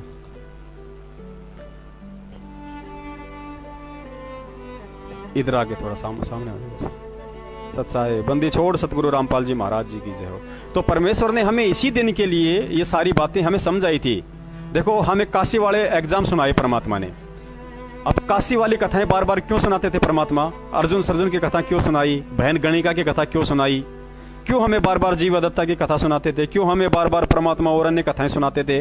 क्या हमें एक दो बार सुनने से वो कथाएं याद नहीं हो सकती थी? हो सकती थी, लेकिन परमेश्वर को पता है कि ये 84 लाख का जीव है, 2 कौड़ी की इसकी बुद्धि है, काल भगवान का प्रभाव है, 5 विकारों से ये ग्रस्त है। ये 20 बातें मेरी सुनेगा, बाहर जाके 2 बातें किसी अरे गरे की सुनेगा, तो मेरी बातों से ज्यादा वो उस पर विश्वास करेगा। ये इसलिए परमेश्वर हमें बार बार हमारे अंतःकरण में, हमारे जहन में, हमारे दिलो दिमाग में वो बातें फीड करने के लिए, ताकि जब इनके सामने ऐसी कोई परिस्थिति उत्पन्न हो तो ये तुरंत मेरे ज्ञान को आधार बना के और उस अज्ञान को वहां से हटा दें। लेकिन हमने तो परमात्मा के ज्ञान को हटा के अज्ञान को अपने अंतःकरण में समेट लिया। हमने परमात्मा पे विश्वास नहीं किया, हमने कबीर साहिब पे विश्वास नहीं किया, हमने गुरु जी के सत्संगों पे विश्वास नहीं किया। हमने एक 2 कौड़ी के गद्दार झूठे, जिन्होंने सतगुरुदेव जी को धोखे से जेल में बैठाया है, हमने उन गद्दारों पे विश्वास कर लिया। राष्ट्रीय समाज सेवा समिति अर्थात सतलोक आश्रम मैनेजमेंट हरियाणा और गद्दार संत रामपाल जी महाराज जी के भाई महेंद्र भगोड़े, ये महेंद्र भगोड़ा सबसे बड़ा गद्दार है ये।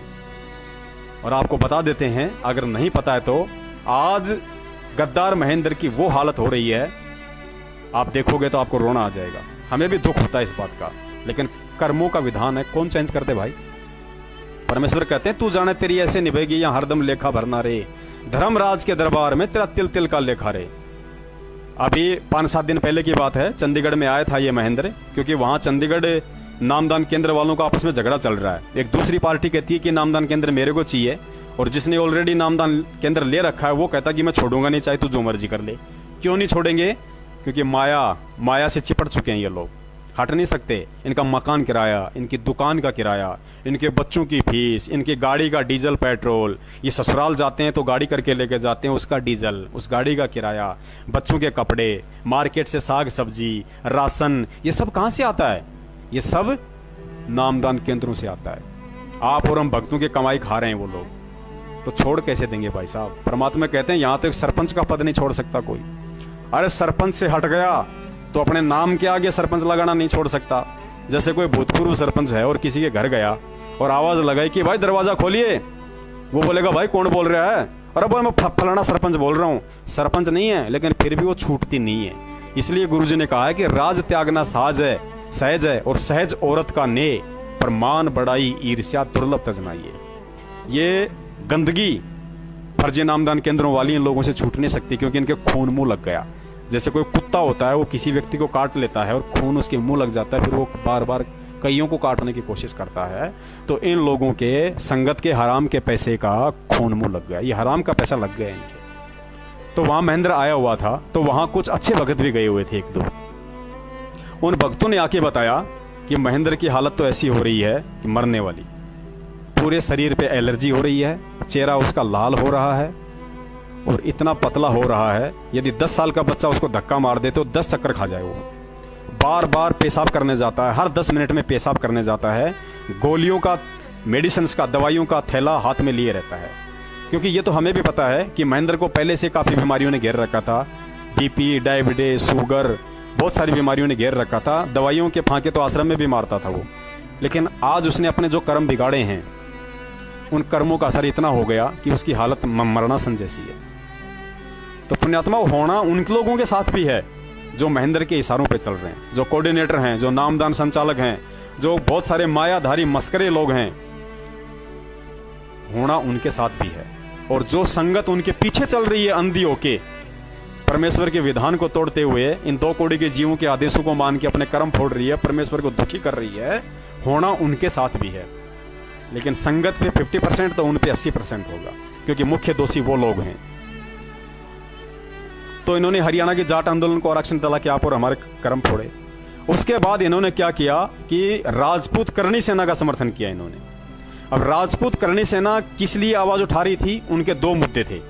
उनका पहला मुद्दा तो ये कि राजस्थान का एक गैंगस्टर है आनंदपाल सिंह, जो पिछले वर्ष पुलिस एनकाउंटर में मारा गया।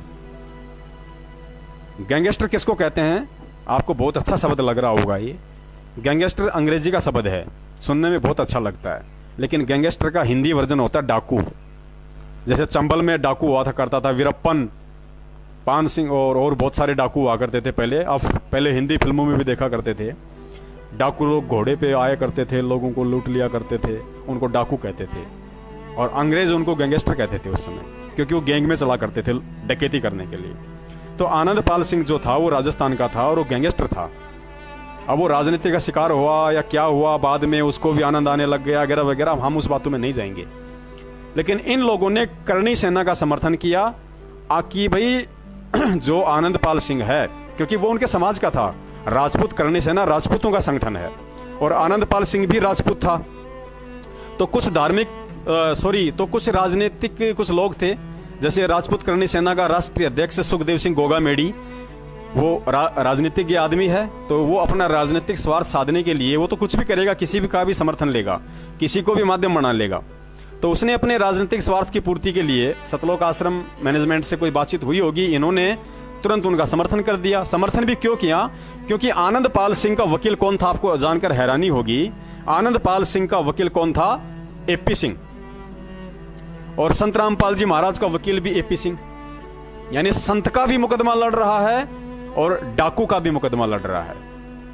अब आप विचार करना इन बातों पे कि आप किन लोगों के हाथों के कठपुतलियां बन रहे हो। आप जिस एपी सिंह वकील के भड़काऊ भाषण, तेजस्वी भाषण सुन के आप लोग चक्काचौंध हो जाते हो, अपने दिमाग का कंट्रोल खो देते हो, अपना आपा खो देते हो, अपने ज्ञान को बाहर निकाल के उसके अज्ञान को अंदर ठूस के परमात्मा को दुखी करते हो।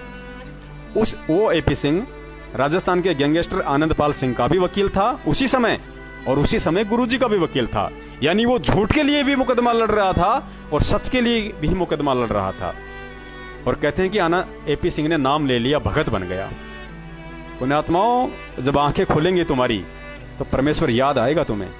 अपनी गलतियों पे इतना पछताओगे, जगह नहीं मिलेगी तुम्हें, कहीं ठौर ठिकाना नहीं होगा तुम्हें। तो एपी सिंह वकील ने इन दोनों पार्टियों को मिलवाया, राजपूत करणी सेना को और सतलोक आश्रम मैनेजमेंट को, और एक दूसरे की स्वार्थ सिद्धि करवा दी। और भक्तों को माध्यम बना के, क्योंकि भगत तो बेचारे भोले हैं, उनको तो गुरुजी का आदेश बता दो, क्योंकि मैनेजमेंट को पता है कि भगत अगर मरेगा, अगर कहीं फंसेगा तो केवल और केवल गुरुजी के आदेशों के आड़ में फंसेगा, अन्यथा भगत नहीं मर सकता। और गुरुजी के आदेशों की आड़ में इन्होंने सारे कुकर्म किए आज तक। दूसरा मुद्दा था करणी सेना का। उस समय संजय लीला भंसाली ने पद्मावती फिल्म निकाली थी। पद्मावती एक राजपूत औरत थी रजवाड़ों के समय। तो करणी सेना का आरोप था कि इन्होंने हमारे इतिहास के साथ छेड़छाड़ की है, इसलिए हम इस फिल्म को नहीं चलने देंगे। तो इन नालायकों से सतलोक आश्रम मैनेजमेंट और संगत से पद्मावती फिल्म को बैन करवाने के लिए और आनंद पाल सिंह की सीबीआई जांच करवाने के लिए, ये दो मुद्दे उठा के इन्होंने भक्तों को जलती हुई आग में झोंक दिया, जबकि कोई लेना देना नहीं। अरे एक संत, दुनिया का अकेला परम संत, एक तत्वदर्शी संत, और एक डाकू का समर्थन करेगा, एक डाकू की सीबीआई जांच का समर्थन करेगा, एक गैंगस्टर की सीबीआई जांच का समर्थन करेगा। हमारे दिमाग में कीड़े बड़े हैं, कीड़े। हमारी बुद्धि का स्तर जगत वालों से 1000 गुना गया गुजरा है। भले ही हम हाथ में रक्षा सूत्र, गले में लॉकेट पहन के अपने आप को भगत बताते हो, लेकिन आज भी हमारी बुद्धि का स्तर डाउन टू अर्थ है। क्या जरूरत पड़ी थी हमें उन लोगों का समर्थन करने की? कब गुरुजी ने किसी गुंडे का, किसी डाकू का, किसी गैंगस्टर का समर्थन किया था? कब अपने भक्तों को आदेश दिया था? कब गुरुजी ने किसी फिल्म को बैन करवाने के लिए आदेश दिया था? अरे तुम लोग पद्मावती फिल्म को बैन करवाने के लिए रोडों पे आ गए भक्तों, नालायकों, तुम्हें शर्म आनी चाहिए। और ये दिन दुनिया भर के सिनेमा घरों में जो एडल्ट फिल्म लगती है, जो ब्लू फिल्म लगती है, जो सरेआम जहां पे नंगा नाच होता है उन फिल्मों में, उन फिल्मों के लिए तुमने कभी आवाज नहीं उठाई। और पद्मावती फिल्म के लिए तुम रोड पे आ गए। तुम्हारी बुद्धि भ्रष्ट हो रही है भक्तों। तुमसे काल भगवान ने घंडस्थ नाच नचवाया, घंडस्थ जो भस्मासुर से नचवाया था ना, नाच नाचते नाचते फिर उसके सिर पे हाथ रखवाया था, भस्म हो गया था। ये सतलोक आश्रम मैनेजमेंट काल एजेंट हैं ये लोग, और काल प्रेरणा से तुम लोगों से वो घंडस्थ नाच नचवा रहे हैं, और अंत में तुम्हारे सिर पे काल का पंजा रखवा के तुम्हें ऐसे भस्म करवाएंगे, युगों युगों से तुम्हें मानव जन्म नहीं मिलेगा। फिर गधे बन के किसी कुमार के नीचे लट खाओगे फिर तुम। परमेश्वर सहाय नहीं करेगा। गुरुजी ने तो बोल रखा कि भाई मैंने तो मेरा ज्ञान देना है, मैंने तो मेरा ज्ञान दे दिया, मैं जबरदस्ती नहीं करता किसी के साथ। अरे जब सतलोक में उस परमात्मा ने हमें जबरदस्ती नहीं रोका, हमारी सहमति से हमें काल के साथ भेज दिया, तो आज तुम्हें जबरदस्ती कहां से सतलोक लेके जाएगा भाई साहब। इसलिए तो परमात्मा कहते हैं कि शीश उपाड़े भूई धरे, ऊपर मच के पांव, कबीर का घर शिखर में तेरी गरज पड़े तो आओ। कि हे मूर्ख प्राणी, यदि तू अपने हाथों से अपना शीश उपाड़ के और उस पे अपना पैर रखे तो भी मैं प्रसन्न होने वाला नहीं हूं। और कबीर का घर शिखर में, कबीर का घर सतलोक में है, अंतिम छोर पे शिखर में, सारे ब्रह्मांडों के शिखर पर तेरी गरज पड़े तो आओ, यानी तेरी इच्छा हो तो आना, नहीं तो 84 लाख में धक्के खाता रहे, तुझे कोई मना नहीं करने वाला। तो पुण्यात्माओं, परमेश्वर के ज्ञान के विपरीत एक निष्पक्ष जो विधान है परमात्मा का, और हमें हमारे से पक्षपात करवा दिया, हमें परमात्मा से दूर करवा दिया। तो आनंदपाल सिंह वाला मैटर करवा के इन्होंने हमारी ऐसी तैसी करी, हम भक्तों की, हमारी भक्तों की खूब ऐसी तैसी करी, इन्होंने गंडस नाच नचवाया। उसके बाद इन लोगों ने और नए नए ड्रामे नचे। आप सब जानते हैं उन ड्रामों के विषय में। दास क्या बोले अब आप लोगों को, बहुत शायद दास को पता नहीं, दास आज पहली बार फेसबुक पे लाइव आया है, क्या पता हैंग हो जाए, दास को इतना आइडिया नहीं है, या हो सकता है इतना लंबा ना जाता हो, तो दास अपनी वाणी को विराम देना चाहेगा। और बाकी परमेश्वर ने दया करी तो समय समय पे आते रहेंगे। और कल हरियाणा में वोट हैं, हाथ जोड़ के सतगुरुदेव जी की तरफ से हाथ जोड़ के, चलो इस दास के तो मत मानो, इस कुत्ते के तो आप मत मानो, दास को तो आप लोगों ने मनमुखी रूप से गुरुद्रोही घोषित कर रखा है, ये आपके अपने वचन है, आपके अपनी सोच है, मैं तो आपका उस वचन का भी सम्मान करता हूँ, आदर करता हूँ, सत्कार करता हूँ। धन्य है भक्तों आप, जो परमेश्वर के विधान को छोड़ के मनमुखी रूप से उनकी वाणियों का अर्थ तोड़ मरोड़ करके किसी को गुरुद्रोही तो किसी को गुरुमुखी कुछ भी बना देते हो। हमें इन चीजों से कोई गिला शिकवा नहीं है। संगत हमारी भाई बहन है, हमें पता है संगत भोली है बेचारी, संगत का नाजायज फायदा उठाया जा रहा है। संगत को तो एक कंधे के रूप में यूज लिया जा रहा है बंदूक चलाने के लिए, संगत के कंधे पे रख के तोप चलाई जा रही है। संगत का दोष नहीं है, लेकिन इतना सब कुछ सारा सच्चाई संगत तक पहुंचने के बाद भी आज सत्सेवकों के वीडियो घर घर में फैले हुए हैं, सबको सच्चाई समझ में आ रही है। और हमें भी इस बात का पता है कि 60% लोगों ने मैनेजमेंट को दान देना बंद कर दिया, ज्योति पाठ का पैसा देना बंद कर दिया, मैनेजमेंट के सत्संगों में इशार तारीखों पे जाना बंद कर दिया, और घर बैठ के परमेश्वर की भक्ति कर रहे हैं। हमें पता है इस चीज का, क्योंकि परिवर्तन तो होना है। सत्य और असत्य, न्याय अन्याय, धर्म अधर्म की इस लड़ाई में जीत हमेशा न्याय सत्य और धर्म की होगी, ये तो सर्व सिद्ध है, इसमें कोई झूठ नहीं, कोई दो राय नहीं। इसमें समय अवश्य लगेगा, समय का हमें इंतजार है। हम परमेश्वर के बच्चे हैं, हमें धैर्य नाम का गुण परमात्मा ने दे रखा है। हम जल्दबाजी नहीं करते, हम जबरदस्ती किसी के मुंह में गाजर नहीं ठोसेंगे। धीरे धीरे रे मनवा, धीरे सब कुछ होए, माली सींचे सो घड़ा, समय आए फल होए। परमेश्वर दया करेंगे, धीरे धीरे सब कुछ होगा। अब गुरुद्रोही की कितनी परिभाषा बताई परमात्मा ने। परमात्मा ने कहा कि गुरुद्रोही गुरुद्रोही सब कोई कहे, पर गुरुद्रोही न चीन कोई, और गुरु से बैर ईर्ष्या करे, गुरुद्रोही कावे सोई। इस लाखों की अंधी बैरी गूंगी संगत में से एक भी भगत एक भी पॉइंट बता दे, ससबूत प्रमाणित, कि इस पवन दास जयपुर वाले ने, या मेरे अन्य सत्सेवक भाइयों ने, रामचंद्र जी ने, या पंजाब से अपने करण भगत जी ने, किसी भी भगत जी ने, जो जितने भी हैं परमात्मा के बच्चे सत्सेवक हैं, जो सच्चाई के राह पे चल रहे हैं, यदि परमेश्वर के खिलाफ एक भी उन्होंने वचन निकाला हो तो, और यदि गलती से किसी से कोई वचन निकल गया हो तो उसने अपने परमेश्वर से माफी मांगी है। और परमेश्वर कहते हैं कि खेवट सबको खेवता, क्या उत्तम क्या नीच।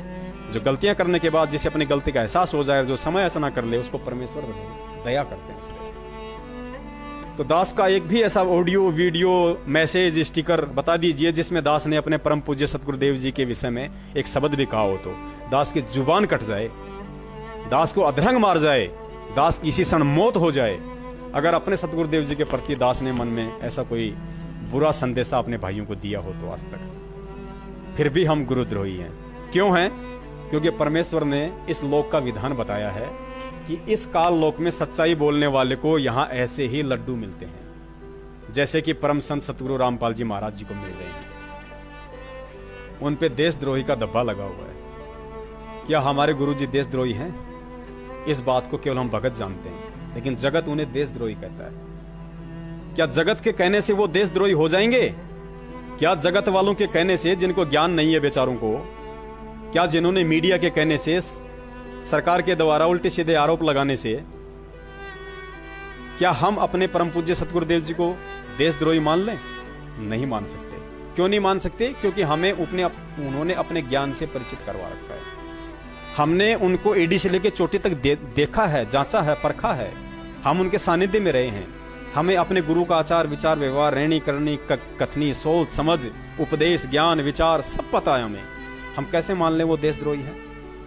ठीक इसी प्रकार संगत अज्ञानता के चलते चाहे हमें लाख बार गुरुद्रोही कहे, हमें कतई बुरा नहीं लगेगा, क्योंकि परमेश्वर का विधान कहता है कि हम भगत हैं और हम गुरुमुखी भगत हैं। और अगर कोई गद्दार है इस सत्संग में, इस संगत में यदि कोई गद्दार है, सबसे बड़ा यदि कोई गद्दार है तो वो सतलोक आश्रम मैनेजमेंट हरियाणा है। और उसके बाद यदि कोई गद्दारी के फार्म भर रहा है नए सिरे से, तो वो संगत है, वो नामदान संचालक और कोऑर्डिनेटर लोग हैं जो उनके मनमुखी आदेशों पे अंधे होके चल रहे हैं। यानी भेड़ की पूंछ पकड़ के दरिया पार करने की कोशिश कर रहे हैं गुरुजी के समझाने के बाद भी। तो वो गुरुद्रोही की पैड़ पे पैर रखना होता है कि गुरुद्रोही की पैड़ पे जय पग आवे पैर 84 निश्चय पड़े, सतगुरु कहें कबीर। पैड़ पे पैड़ का गुरुजी ने मतलब बताया, उनकी यश में यश मिलाना। जो ज्ञान विरुद्ध आदेश होते हैं, ज्ञान विरुद्ध बातें होती हैं, परमात्मा के विधान के खिलाफ यदि आपको कोई चलने की सलाह देता है, प्रेरणा देता है, और आप उस परमेश्वर के ज्ञान को छोड़ के, इतने उस तत्व ज्ञानी सत्संगों को छोड़ के, उसके विधान को छोड़ के यदि आप उस व्यक्ति के कहे अनुसार चलते हो, तो आप उसकी पैड़ पे पैर रख रहे हो, आप गुरुद्रोही के फार्म भर रहे हो। तो असली गुरुद्रोही संगत में मैनेजमेंट है। अब ये ना कहना कि भाई मैनेजमेंट ने कौन सी गुरुजी से ईर्ष्या की है, कौन सी निंदा करी है। जैसे कि आपने कहा परमात्मा की वाणी बता के कि गुरु से बैर ईर्ष्या करे, गुरुद्रोही कहावे सोई। पुण्यात्माओं, ईर्ष्या और निंदा चुगली का क्या मतलब होता है? ये नहीं है कि सामने सामने बोल दिया वही ईर्ष्या निंदा चुगली हो गई, नहीं। यहां गुरु जी की वाणी कहती कि जो गुरु की निंदा करता है वो गुरुद्रोही होता है, जो गुरु से ईर्ष्या करता है वो गुरुद्रोही होता है। और गुरुद्रोही कोई भगत ही नहीं हो सकता, जगत वाला भी गुरुद्रोही होता है। जो गुरु का द्रोह करेगा वो गुरुद्रोही, चाहे भगत हो चाहे जगत का हो। जैसे आर्य समाजियों ने 2006 में गुरु जी का विद्रोह किया, गुरु जी का द्रोह किया, तो वो गुरु जी के गुरुद्रोही हैं। ऐसा नहीं है कि उन्होंने नाम नहीं ले रखा तो उनके ऊपर ये गुरुद्रोही शब्द नहीं लगेगा, उन पे भी लगेगा। जो गुरु से द्रोह करेगा वो गुरुद्रोही होता है। अब आपको बताते हैं कि मैनेजमेंट ने गुरु जी की निंदा कैसे करी है। पुण्यात्माओं, गुरुद्रोही वही नहीं होता है जो गुरु जी की निंदा करता है, बल्कि उससे भी बड़ा गुरुद्रोही है होता है जिसके कारण, जिसकी गलतियों के कारण, जिसकी मनमानियों के चलते, जिसके अज्ञान के चलते, जिस भगत के अज्ञान कुकर्म पाखंड के चलते दुनिया उसके गुरु की निंदा करे, वो सबसे बड़ा गुरुद्रोही होता है। अरे भगत तो खुद ही निंदा करेगा, वो तो गुरुद्रोही हो गया। लेकिन उस भगत की करनी और कथनी के चलते यदि वो दुनिया भी यदि उस गुरु की निंदा करने लग जाए, तो उससे बड़ा गुरुद्रोही दुनिया में कोई नहीं। और आज आप सबको पता है कि बरवाला कांड किन लोगों ने करवाया है। किन लोगों ने परम संत सतगुरु रामपाल जी महाराज जी के आदेश बताकर उनकी पीठ पीछे, उनकी नाम की आड़ में हम भक्तों को काले कपड़े पहनाए, हमें भगत से गुंडा बनाया, हमारे हाथों में जलती हुई मसाले पेट्रोल बम पकड़वाए, हमसे जेसीपी फुकवाई, हमसे पुलिस की जिप्सियों के ऊपर जलती हुई मसाले। गवाह है क्योंकि दास उस समय खुद वहां पे मौजूद था और दास इस घटना का चश्मदीद गवाह है। दास उस घटना का चश्मदीद गवाह है। इसलिए दास आप जियों को निवेदन करता है कि अभी भी समय है, इन चीजों को आप छोड़ो। अरे सबसे पहले अपने गुरु को समझो, अपने परमात्मा के ज्ञान को समझो, उस ज्ञान को समझ के फिर दूसरे के आदेशों की तुलना करो कि कोई भी व्यक्ति हमें जो आदेश बता रहा है, क्या वो आदेश, वो ज्ञान, वो मार्ग मेरे गुरु के बताए हुए ज्ञान के अनुसार है या नहीं है। जिस परम संत ने अपने बच्चों को, पुण्यात्माओं, नाम लेने से पहले हम इन हाथों से क्या किया करते थे पता है? हम इन हाथों से कुकर्म करते थे, अधर्म करते थे, अन्याय करते थे। अरे जिस सतगुरु देव ने नाम दीक्षा देके जिन पाप कमाने वाले हाथों को सही शिक्षा देके और इन हाथों में मंत्र कार्ड पकड़ना सिखाया, इन हाथों में माला पकड़नी सिखाई, क्या वही सतगुरु बरवाला कांड में अपने सत्संगों के विपरीत चलते हुए अपने उन्हीं बच्चों के हाथों में लठ पत्थर डंडे बंदूकें पेट्रोल बम और जलती हुई मसाले पकड़ाएगा? जिंदगी में नहीं पकड़ा सकता। अरे सफेद पोशाक तो कबीर पंथ की पहचान है। और वर्तमान में यदि इस पृथ्वी पे कोई असली कबीर पंथी संत है तो केवल सतगुरु रामपाल जी महाराज हैं। तो पुण्यात्माओं, जिस कबीर पंथ की पोशाक सफेद है, और यदि वो वास्तव में कबीर यहां आया हो और वही अपने बच्चों को सफेद पोशाक छुड़वा के और काले कपड़े पहनाएगा, जिंदगी में नहीं पहना सकता। तो ये काम किसके थे? ये काम काल के थे, ये ज्योति निरंजन के काम थे। और ज्योति निरंजन सामने आता नहीं, आपको पता है। ब्रह्मा विष्णु महेश को भी वो निमित्त बना के काम करवाता है, खुद अदृश्य रह के। तो यहां पे उस काल ने सतलोक आश्रम मैनेजमेंट को अपना एजेंट बना के भेजा हुआ था, और उसके मार्फत गुरु के आदेशों की आड़ में उसने सारे कुक्रम हम भक्तों से करवा दिए। काल ने कहा था ना कि जाओ जोग जी संसारा जीव न मान कहा तुम्हारा, नाम तुम्हारा ले। मालिक की वाणी है कि नाम तुम्हारा ले वाद विवाद बढ़ाऊं या विद जीवों को भटकाऊं। यानी तेरा नाम ले लेके, तेरे आदेश बता बता के, तेरा विधान बता बता के तेरे ही बच्चों से कुकर्म करवाऊंगा। तो पुण्यात्माओं, काल कोई छोटी शक्ति नहीं है। अगर उसने भी वचन दिया है तो कोशिश अवश्य करेगा। अब ये डिपेंड करता है कि हम उसके झांसे में आते हैं या नहीं आते। और हम आ गए। पुण्यात्माओं, बरवाला कांड में परमेश्वर के रहते सहते उनकी 6 आत्माओं की मौत हुई है। क्या ऐसा कभी संभव है? अरे जिस जगह पे साक्षात परमात्मा बैठा हो, जिस जगह पे हजारों भगत बैठ के सतनाम का सत सुमरण कर रहे हो, जिस जगह पे हजारों भक्तियों के ज्योति और पाठ की ज्योतियां जल रही हो, जिस आश्रम की एक एक ईंट के ऊपर बंदी छोड़ सतगुरु रामपाल जी महाराज जी के नारे अंकित हों, जहां साक्षात परमेश्वर अपने बच्चों को आशीर्वाद देने के लिए विराजमान हो, क्या काल भगवान उस आश्रम की एक ईंट भी उखाड़ सकता है? 6 आत्माएं मारने की तो बहुत दूर की बात है। काल भगवान उस आश्रम की एक ईंट भी नहीं उखाड़ सकता। लेकिन उसी परमेश्वर के रहते सहते, उन्हीं भक्तों के आश्रम में रहते सहते, उन्हीं ज्योतियों के जलते, और परमेश्वर के 6 बच्चों की उसकी आंखों के सामने आश्रम के मेन गेट पे मौत हो जाती है। तो यह ना समझना कि परमेश्वर कच्चा है या ज्ञान कच्चा है या परमात्मा कच्चा है। पुण्यात्माओं, कच्चे हम थे, क्योंकि परमेश्वर का विधान है केवल वो ज्ञान देगा। काल भगवान के साथ परमात्मा ने एग्रीमेंट लिया था, एग्रीमेंट हुआ था। काल ने कहा था कि परमेश्वर आप नीचे जाओ, लेकिन आपसे मेरी विनती है आप जबरदस्ती किसी के साथ ना करना, आप केवल अपना सत्य प्रचार करना। और जो आपका ज्ञान समझे परमेश्वर वो आपका, और जो आपका ज्ञान ना समझे वो परमेश्वर मेरा, उसको आप हाथ नहीं लगाओगे, उसके साथ मैं जो मर्जी करूंगा। तो परमेश्वर ने कहा था तथास्तु, जो तू कह रहा है वही होगा। मैं केवल अपना ज्ञान दूंगा और किसी के साथ कोई जबरदस्ती नहीं करूंगा, चाहे कोई भक्ति करे या ना करे। तो पुण्यात्माओं, परमेश्वर ने हमें क्या ज्ञान दिया था? परमेश्वर ने हमें ज्ञान दिया था पुण्यात्माओं, बरवाड़ा आश्रमों में, सत्संगों में परमात्मा ने इतना ज्ञान दिया कि जो मेरे कहे में चलेगा, जो मेरे आदेश में चलेगा। परमेश्वर की एक वाणी है, दास को ध्यान नहीं आ रही, कि जो मालिक की मर्यादाओं में चलती है उसका बाल विवाह नहीं हो सकता है। ऐसी परमेश्वर की एक वाणी है।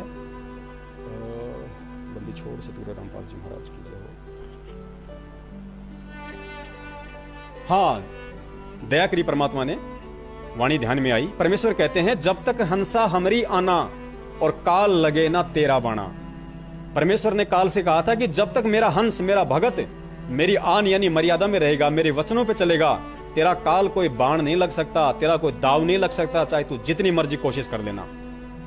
तो पुण्यात्माओं, यदि हम परमेश्वर के वचनों में चलते, यदि हम मालिक के विधान पे चलते, यदि हम परमेश्वर की मर्यादाओं को ना तोड़ते, वहां कमांडो बन के हाथों में काले पत्थर डंडे और पेट्रोल बम लेके, जलती हुई मसाले लेके, मैनेजमेंट के इशारों पे कमांडो बन के अगर हम परमात्मा के विधान को नहीं तोड़ते, तो इस काल तो क्या, यदि 1000 काल भी वहां पे आ जाते तो सतलोक आश्रम में उसके बच्चे का एक नाखून तक नहीं उतार सकता था। ये इस दास का विश्वास है, क्योंकि ये परमेश्वर का वचन है। तो कहीं ना कहीं हमने परमेश्वर की मर्यादाओं को तोड़ा है, उसके विधान को तोड़ा है कि जब तक हंसा हमरी आना काल लगे ना तेरा बाणा। तो हमने परमेश्वर की आन को तोड़ा है, और आन तोड़ने का मतलब कमांडो बनना, आम परमेश्वर की मर्यादाओं को तोड़ना।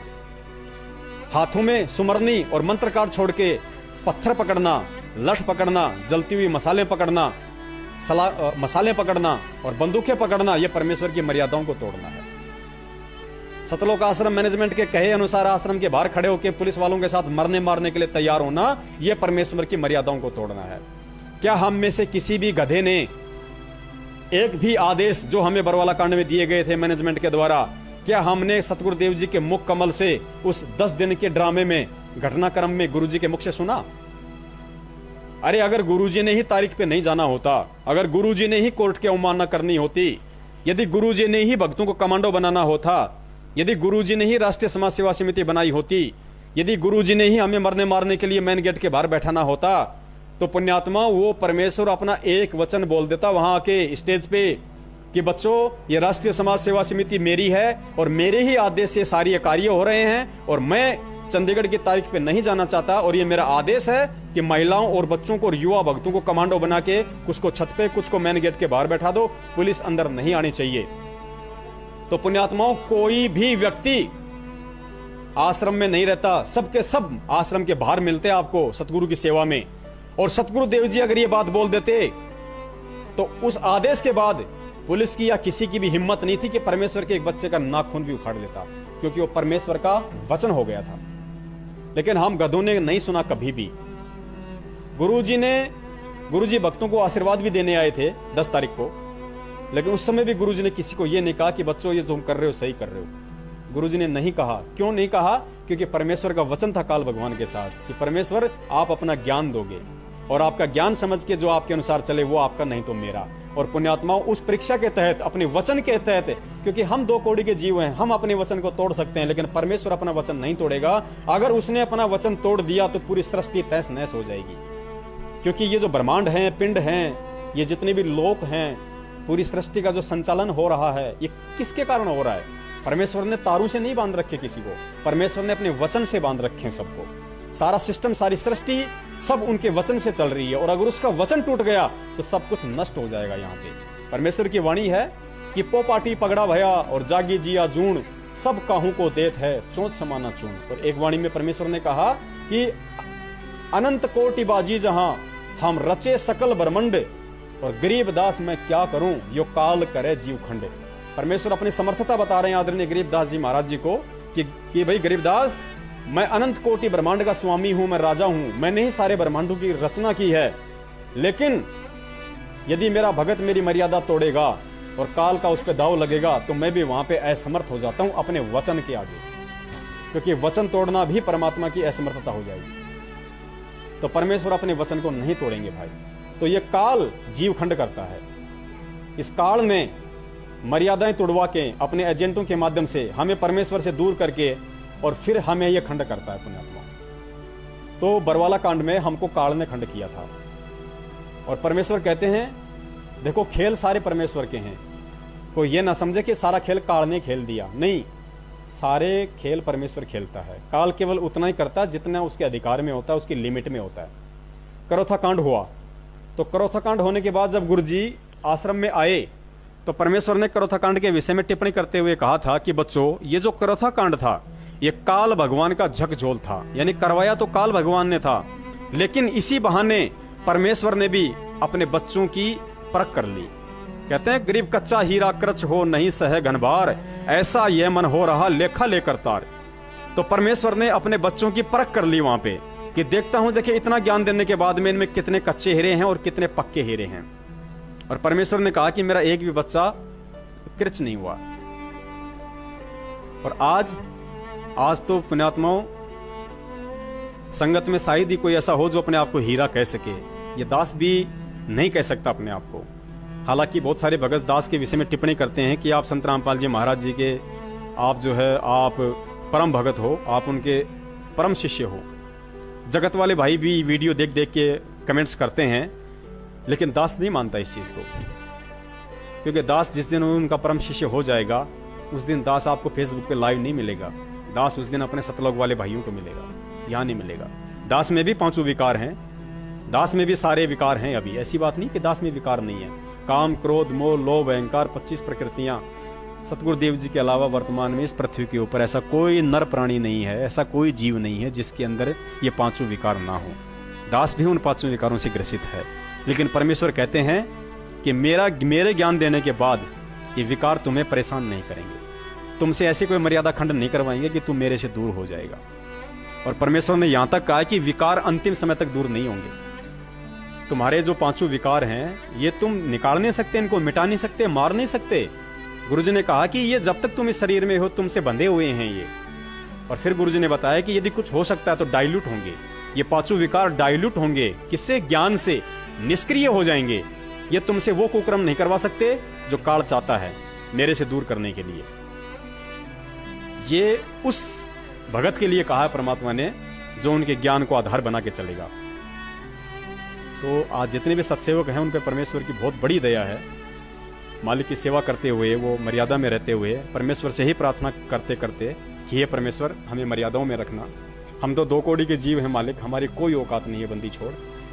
हम तो शतरंज की उन गोटियों की तरह मालिक, हम 84 लाख के जीव, चाहे हमें मानव तन प्राप्त है, चाहे हमें ज्ञान मिल गया, हमें आप मिल गए, लेकिन फिर भी परमात्मा हम उन शतरंज की गोटियों की तरह हैं जो 2 ही शक्तियों के हाथ में होती हैं। खिलाड़ी 2 होते हैं, नीचे पासा होता है, शतरंज की गोटियां होती हैं। तो पुण्यात्माओं, ये जो पासा है शतरंज का, वो तो समझ लीजिए आप 21 ब्रह्मांड को, और गोटियां समझ लीजिए आप और हमको, और 2 खिलाड़ी केवल काल भगवान और पूर्ण परमेश्वर। यदि हम मर्यादा में रहे तो पूर्ण परमेश्वर के हाथ में रहेंगे और पोबारा 25 होगा, और यदि हम मर्यादाओं से टूटे तो हम काल के हाथ में होंगे, गधे और कुत्ते बनेंगे। और आज जितने भी कुक्रम करवाए जा रहे हैं, ये सारे के सारे कुक्रम काल के द्वारा करवाए जा रहे हैं। यानी जितने भी भक्त जो सतलोक आश्रम मैनेजमेंट के पीछे चलते हुए आज कांग्रेस का समर्थन और बीजेपी का असमर्थन कर रहे हैं, उसको हराने की दिन रात कोशिश कर रहे हैं। अरे एक बात बताइए, राहुल गांधी आपका कौन सा जमाई लगता भाई, और मोदी कौन सा आपका दुश्मन है बेचारा? मेरी ना तो राहुल से कोई दुश्मनी है, ना मोदी से मेरी कोई दोस्ती है, ना मैंने कांग्रेस का बहिष्कार किया, ना मैंने आज तक कभी बीजेपी का समर्थन किया, क्योंकि मैं भगत हूं। मेरी विचारधारा दोनों पार्टियों से भिन्न है।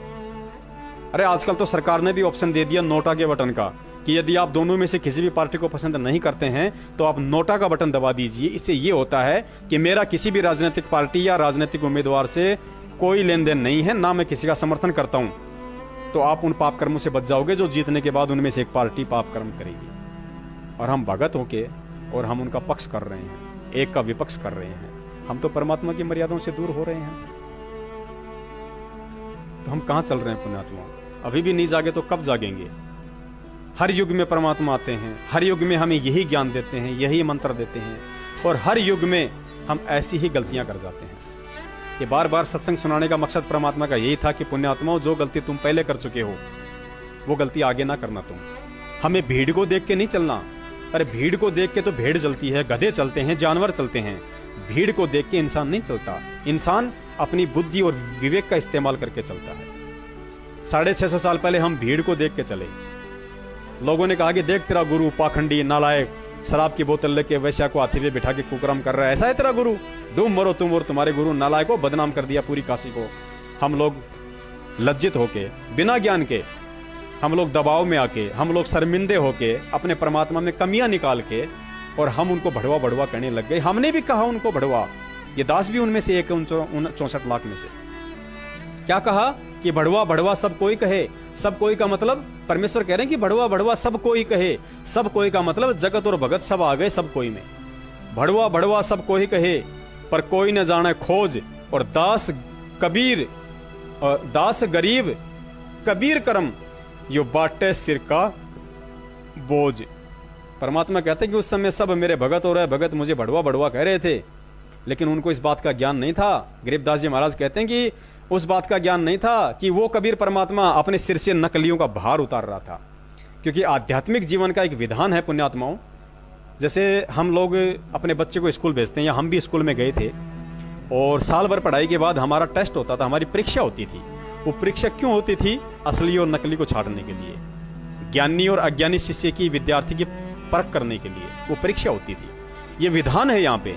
गुरु अगर दीक्षा देगा, शिक्षा देगा, तो परीक्षा अवश्य लेगा। ठीक यही नियम आध्यात्मिक जीवन का है।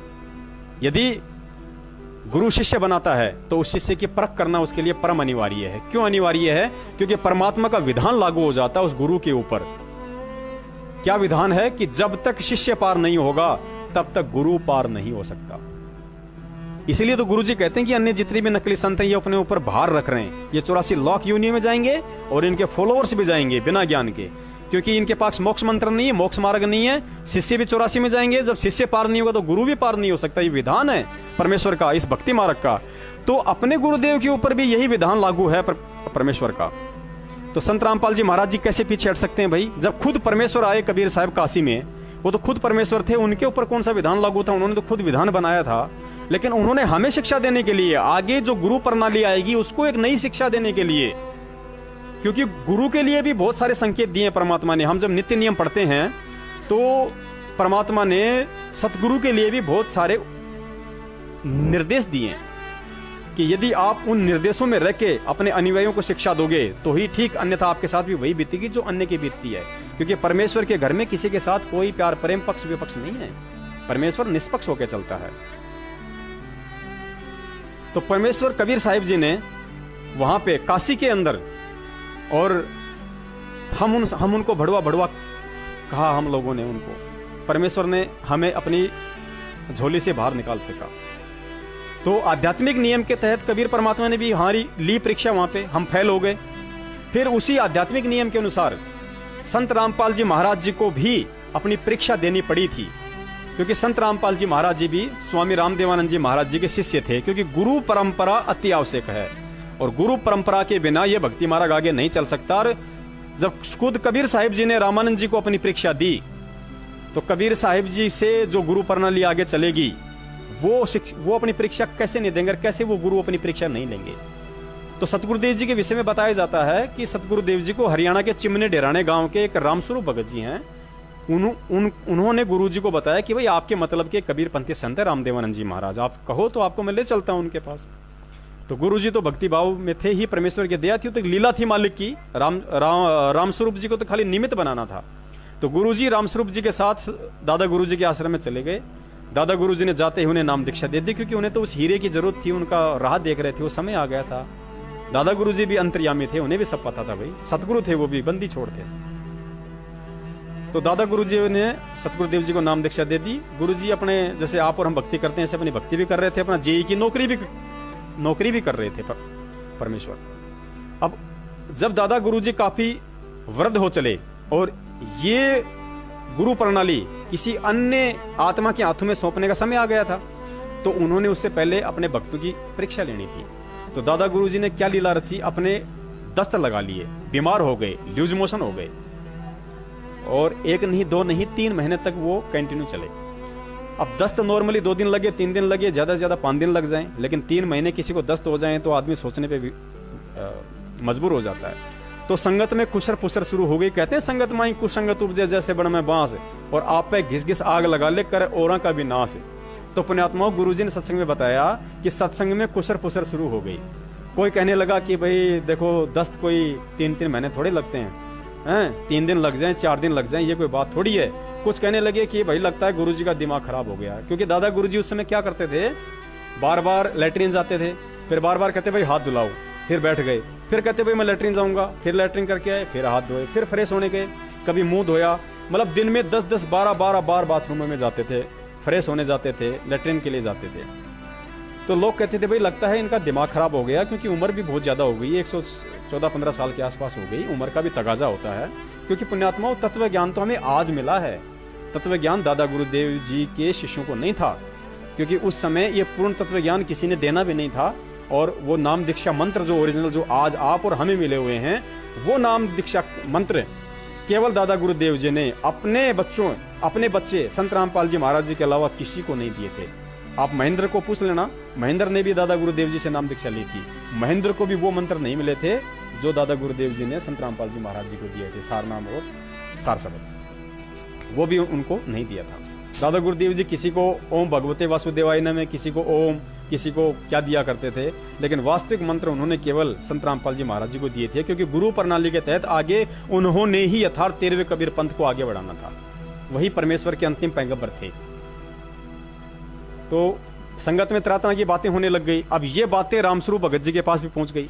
तो रामस्वरूप भगत जी भी ज्ञान के कुछ कच्चे थे, वो अपने गुरुदेव के पास आए और कहने लगे भाई जेई, क्योंकि गुरुजी उस समय जूनियर इंजीनियर के पोस्ट पे थे, नौकरी पे थे उस समय, अपनी भक्ति भी करते थे, नौकरी भी करते थे, गुरुजी ने ही बताया। तो उन्होंने कहा भाई जेई, बोले हाँ भाई, बोले भाई क्या विचार है तेरा, बोले भाई कौन सा विचार है, बोले भाई गुरुजी के विषय में, बोले भाई दस्त लग रहे हैं, तबीयत खराब हो रही है, संगत में तरह तरह की बातें हो रही हैं, तो क्या विचार है तेरा। मतलब रामस्वरूप जी का कहने का मतलब था कि अभी भी इसी पंथ में रहना है या कोई गुरु ढूंढना है। तो गुरुजी ने उसकी बात का कोई जवाब नहीं दिया। गुरुजी बोले कोई नहीं भाई, जो चल रहा हो चलने दे, सब परमात्मा की लीला, सब परमात्मा का खेल है।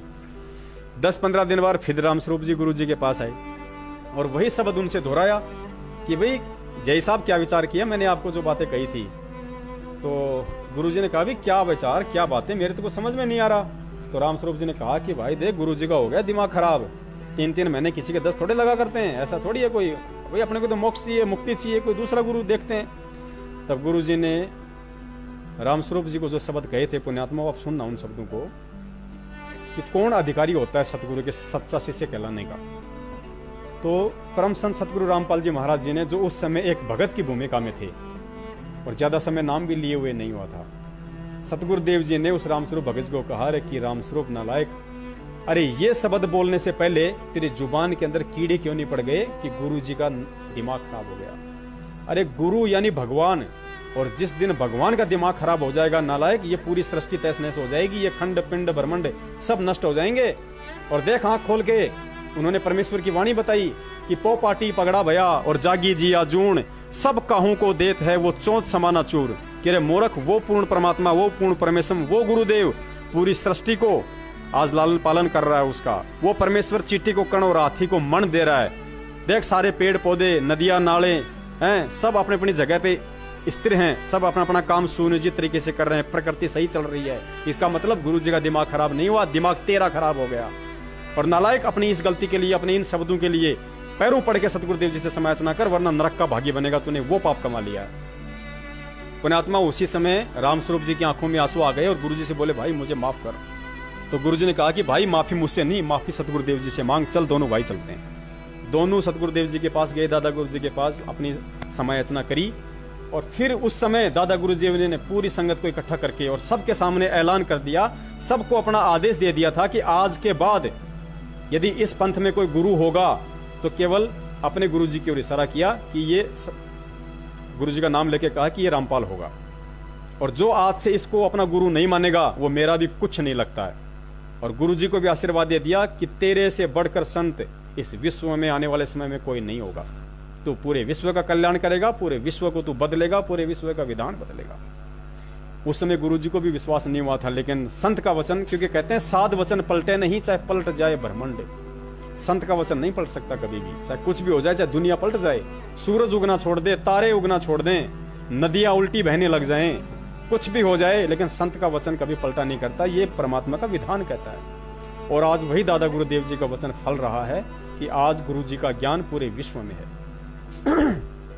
मानना न मानना ये जीव के भक्ति संस्कार और उसके पूर्व जन्म के प्रारब्ध कर्मों के ऊपर निर्भर करता है, क्योंकि सच्चाई और ज्ञान सभी को जल्दी से समझ में नहीं आता है।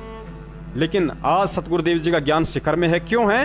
क्योंकि परमेश्वर ने विश्व के सभी धर्मगुरुओं, शंकराचार्यों, संत महंत मंडलेश्वरों के ज्ञान को पूरी दुनिया के सामने कबीर परमेश्वर के ज्ञान से मैच करके दिखा दिया है और साबित कर दिया है। समझदार जो आत्मा है, जो ज्ञानी, जो विवेकी, जो संत है, जो भगत हैं, उनको समझ में आ चुका है कि कबीर साहिब जी के ज्ञान के अलावा और संत रामपाल जी महाराज जी के अलावा वर्तमान में अन्य कोई महापुरुष इस पृथ्वी पे नहीं है। ये होता है विश्व में परमात्मा का ज्ञान जाना, शिखर में परमात्मा का ज्ञान जाना। तो उस समय सतगुरुदेव जी ही परीक्षा में पास हुए और परमेश्वर ने आगे होने यह प्रणाली को आगे बढ़ाने का आदेश दिया। तो पुण्यात्माओं, कबीर साहिब जी ने परीक्षा ली। कबीर साहिब जी ने दादा गुरु रामानंद जी ने कबीर साहिब जी की परीक्षा ली। कैसे ली वो आप हम सबको अच्छे से पता है कि जब वो सुबह सुबह पैड़ियों पे स्नान करने गए थे, फिर वहां पे उनके कंठी माला गिरी, फिर उनका संवाद हुआ, वो एक छोटी सी उनकी परीक्षा थी। उसके बाद में कबीर साहिब जी ने अपने शिष्यों की परीक्षा ली 64 लाख की। फिर अपने दादा गुरुदेव जी ने अपने शिष्यों की परीक्षा ली। और आज वर्तमान में संत रामपाल जी महाराज जी हमारे गुरु हैं, हमारे सतगुरु हैं, हमारे परमेश्वर हैं और हम उनके शिष्य हैं। तो पुण्यात्माओं, इस भक्ति विधान के अनुसार परीक्षा तो आप और हमारी भी होनी है।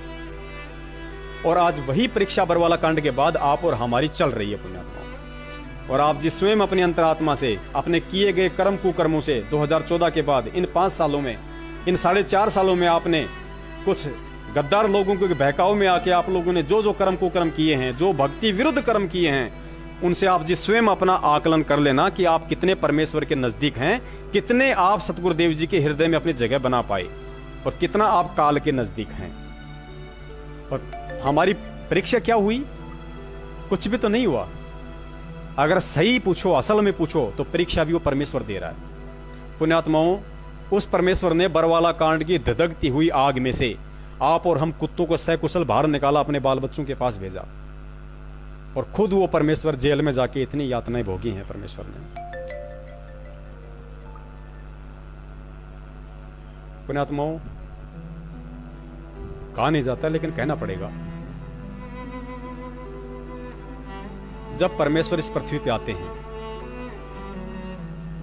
ये परमात्मा का विधान है, ये कोई दास नहीं बता रहा है, गुरुजी ने सत्संग में बताया हुआ है। आप लोगों ने सुना नहीं सुना दास को नहीं पता, दास ने जो सुना उतना ही बता रहा है। परमेश्वर का विधान है कि जब वो परमेश्वर इस पृथ्वी पे अपना ज्ञान प्रचार करने के लिए आता है किसी संत के रूप में, साधु के रूप में, तो वो पंच तत्व के शरीर में आता है। भले ही वो शरीर विदेह हो, जैसे राजा जनक जी थे, उनका भी पांच तत्व का शरीर था, लेकिन वो विदेह शरीर था। कबीर साहिब जी थे, उनका भी विदेह शरीर था। गरीबदास जी महाराज जी थे, वो भी पांच तत्व के शरीर में थे, लेकिन उनका विदेह शरीर था।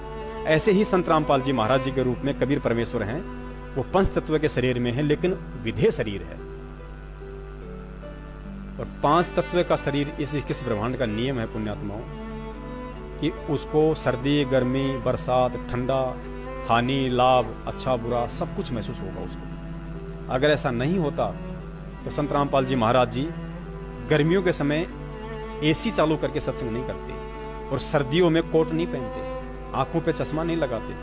अगर उन्हें कुछ महसूस ही नहीं होता तो कपड़े पहनने की आवश्यकता नहीं थी फिर तो। उन्हें जुकाम नहीं लगती, उन्हें खांसी नहीं लगती, उन्हें शरीर में हल्की फुल्की कोई परेशानियां नहीं होती, लेकिन सब कुछ हुआ। वो गर्मियों में सत्संग करते थे, एसी चलाते थे, हमें बैठाते थे, हमारे लिए भी ठंडक की पंखे या कूलर वगैरह लगा की व्यवस्था किया करते थे। वे सर्दियों में कोट पहनते थे, मोटे कपड़े पहनते थे। क्यों? क्योंकि वो पंचतत्व के शरीर विदेह शरीर में थे और उनको हर चीज महसूस होगी। ये परमात्मा का विधान है। पुण्यात्माओं, 2014 बरवाला कांड में सतगुरुदेव जी का, क्योंकि जिस कदर सतगुरुदेव जी के खिलाफ हरियाणा सरकार में रोष था, हरियाणा के लोगों में रोष था, पूरी दुनिया में रोष था, क्योंकि हमने 150 से ऊपर पुलिस वालों को पत्थर मार मार के घायल किया है। अब वो बदला किससे लेंगे? गुरुजी से। क्यों? क्योंकि एक अंग्रेजी में कहावत है, every action has an opposite reaction, यानी हर क्रिया की प्रतिक्रिया होती है। हम जो भी क्रिया करते हैं उसकी प्रतिक्रिया अवश्य होती है। ये विधान है यहाँ का। आप किसी को गाली दोगे तो आपको भी गाली मिलेगी, भले ही वो मन मन में निकाले या आपके सामने बोल दे। आप किसी को पत्थर मारोगे तो आपको पत्थर अवश्य मिलेगा, चाहे आपको किसी कुत्ते के जन्म में वो पत्थर मिले, चाहे उसी मानव जन्म में मिले, चाहे बुढ़ापे में आपके बच्चे आपको पत्थर मारे, या चाहे उसी क्षण वो आदमी उठा के आपको मार दे। तो every action has an opposite reaction, हर क्रिया की प्रतिक्रिया इस काल लोक का विधान है। इससे कोई अपरिचित, कोई दूर नहीं हो सकता। और सतगुरुदेव जी भी उसी विधान के अंदर आते हैं जब तक यहाँ पे पंचतत्व के शरीर में एज ए संत हैं। तो पुण्यात्माओं, 30 दिन का रिमांड सतगुरुदेव जी का हुआ। कितने दिन का? 30 दिन का रिमांड सतगुरुदेव जी का हुआ। हिसार जेल का शायद ये रिकॉर्ड होगा कि किसी का 30 दिन का रिमांड हुआ हो। और रिमांड क्या होता है? जो लोग जेल से छूट के आए हैं देशद्रोह के मुकदमे में, उनसे पूछ लेना एक बार, उनकी टट्टी पेशाब निकाल दी जाती थी। उन्हें उनका एक हाथ बांध के यहां से, और उनको ऊपर लटकाया जाता था, उनको पंखे से एक हाथ बांध के ऊपर, और फिर उसको डंडे मार मार के उसका वो हाल किया जाता था। उसकी लैट्रिन निकल आती थी।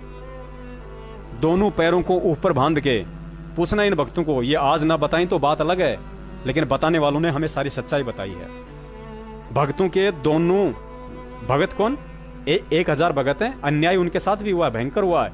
लेकिन जो राष्ट्रीय समाज सेवा समिति वाले थे, जो वीरेंद्र था गुरुजी का बड़ा लड़का, राज कपूर था, राजेंद्र भटगांव था, मास्टर रामकुमार ढाका था, बलजीत था, ये बताएंगे नहीं आज, लेकिन बताने वालों ने हमें बताया है।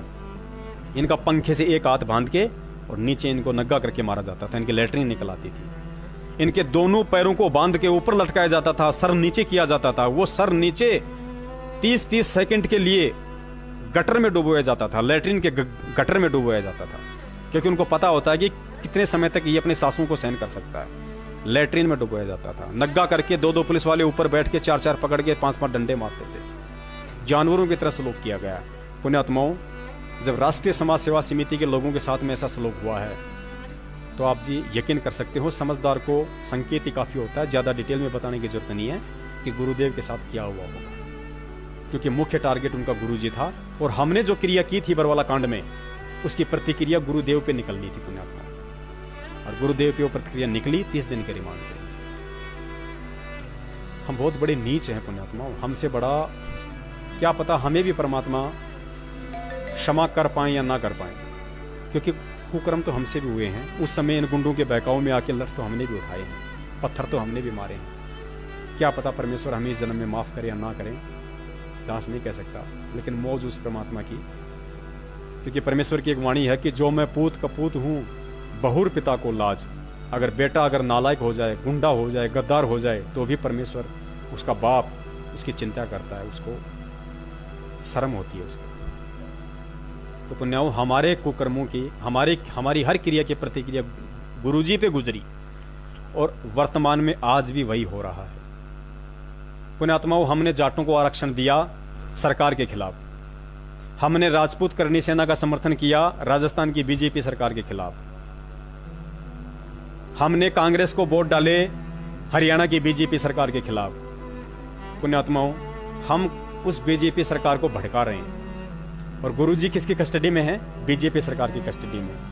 हम जाटों का समर्थन करके, हम राजपूत करनी सेना का समर्थन करके, हम कांग्रेस का समर्थन करके, हम हरियाणा की बीजेपी सरकार को मौका दे रहे हैं कि संत रामपाल जी महाराज जी को घोर यातना दो।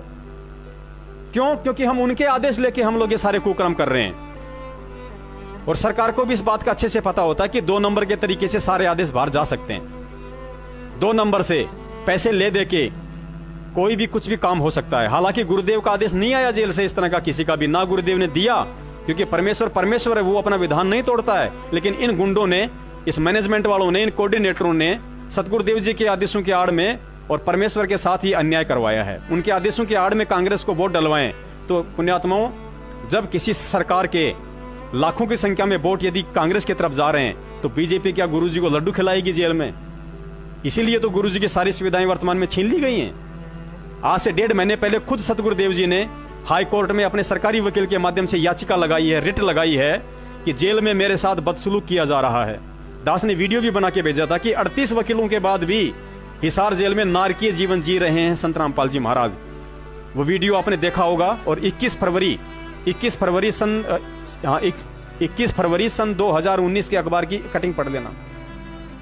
उसमें खुद गुरुजी ने अपने सरकारी वकील के माध्यम से हाई कोर्ट में याचिका लगाई है कि जेल में मेरे साथ बदमाशों को रखा जाता है, गुंडों को रखा जाता है, वो लोग मेरे साथ बदसलूकियां करते हैं, यहाँ पे बीड़ी सिगरेट पीते हैं, धुआं मेरे मुंह पे मारते हैं। मुझे 10x12 की कोठड़ी में रखा जाता है, जहाँ पे लैट्रिन भी बदबू मारता है। उसी कोठड़ी के अंदर लैट्रिन बना हुआ है, उसके दरवाजे भी नहीं है। मुझे पानी की भी सही से व्यवस्था नहीं है, मुझे वही नल का पानी काम में लेना पड़ता है। पुण्यात्मा, डूब के मरने की बात है हम जैसे गधों के लिए। गुरुदेव ने कहा कि मेरे कमर में दर्द है, मुझे सर्वाइकल है, सॉरी जो बोन पेन, कमर में दर्द है। गुरुदेव को दांतों में समस्या है। पुण्यात्माओं, सतगुरुदेव जी के दांत पहले ही निकाले जा चुके थे, क्योंकि सतगुरुदेव जी के जो दांत हैं वर्तमान में, दास 2-4 की नहीं कह सकता, लेकिन ज्यादातर दांत आर्टिफिशियल है, नकली हैं। गुरुदेव के दांत नहीं है। ये समस्या गुरुजी को आश्रम में भी हुआ करती थी। आप देखना गुरुदेव के पहले के सत्संग और वर्तमान के सत्संग देखना 2014-13 के। 2013-14 में गुरुजी के जो नकली दांत चढ़े हुए हैं वो कितने सुंदर, कितने एक समान हैं। और 2012 से पहले के सत्संग सुनना आप गुरुजी के, जैसे थोड़े लंबे टाइप वाले, थोड़े इस तरह के, थोड़े आगे पीछे हो रखे हैं दांत। तो गुरुदेव ने 2012 के बाद दांत निकलवा के आर्टिफिशियल चढ़वा लिए थे। और पुण्यात्मा, आर्टिफिशियल, अब आपको क्या बताएं, आपकी समझ में नहीं आएंगी ये सब बातें। आज भी हम आपको गुरुद्रोही लगेंगे और मैनेजमेंट आपको गुरुमुखी लगेगा। आज गुरुदेव के साथ वो सलूक किया जा रहा है जो एक बिगड़े से बिगड़े हुए कैदी के साथ नहीं किया जाता, उसको भी कुछ सुविधाएं दी जाती हैं। क्योंकि हम जो कांग्रेस को वोट डाल रहे हैं उसका दोषी हरियाणा सरकार सीधा सीधा सतगुरुदेव जी को मान रही है। हम जजों के खिलाफ जो अनर्गल पुस्तकें लिख के बांट रहे हैं, अभी इन गद्दार मैनेजमेंट वालों ने एक सरासर अन्याय नाम करके पुस्तक छापी है। और क्या लिख दिया? हिसार जेल से गुरुजी ने लिख के भेजी है। और उसमें जजों के खिलाफ इतनी अभद्र भाषा, इतनी गंदगी पेश कर रखी है, उसमें जजों के ऊपर सीधा सीधा आरोप लगा रखा है जिसका कोई सबूत नहीं है। उसमें लिखा है, पेज नंबर 5 या 7 को आप पढ़ना, कि विश्वसनीय सूत्रों के अनुसार हमें पता चला है कि जज देशराज चालिया ने संत रामपाल जी महाराज जी के केस को डिसमिस करने के लिए 8 करोड़ रुपए की मांग की थी। और जब उनको 8 करोड़ रुपए नहीं मिले तो उन्होंने संत रामपाल जी को जेल कर दी। अब इन गधों से पूछो, इन गद्दारों से पूछो, इन गुंडों से पूछो, मैनेजमेंट वालों से, कि 10 जज देशराज चालिया ने यदि किसी विश्वसनीय सूत्र से और 8 करोड़ रुपए की डिमांड की थी, तो गद्दारों वो विश्वसनीय सूत्र कौन है उसको सामने क्यों नहीं लाते? किस आदमी के माध्यम से, किस वकील के माध्यम से? क्या एपी सिंह वकील के माध्यम से 8 करोड़ रुपए मांगे थे? क्या गर्ग वकील के माध्यम से 8 करोड़ रुपए मांगे थे? किस वकील के माध्यम से, किस सोर्स के माध्यम से? और जज देशराज चालिया जी ने और 8 करोड़ रुपए गुरुजी से मांगे थे, बताइए, या मैनेजमेंट वालों से मांगे थे? है कोई सबूत? कल को वही कोर्ट यदि आपके ऊपर और एक नया केस डाल देगी, गुरुजी पे नया केस डाल देगी कि मेरे ऊपर रिश्वत का आरोप लगा रहा है, और एक और गुरुजी पे नया मुकदमा बनेगा, और हम गधे बिना सोचे समझे, बिना पढ़े उन पुस्तकों को समाज में उस गंदगी को पेश कर रहे हैं।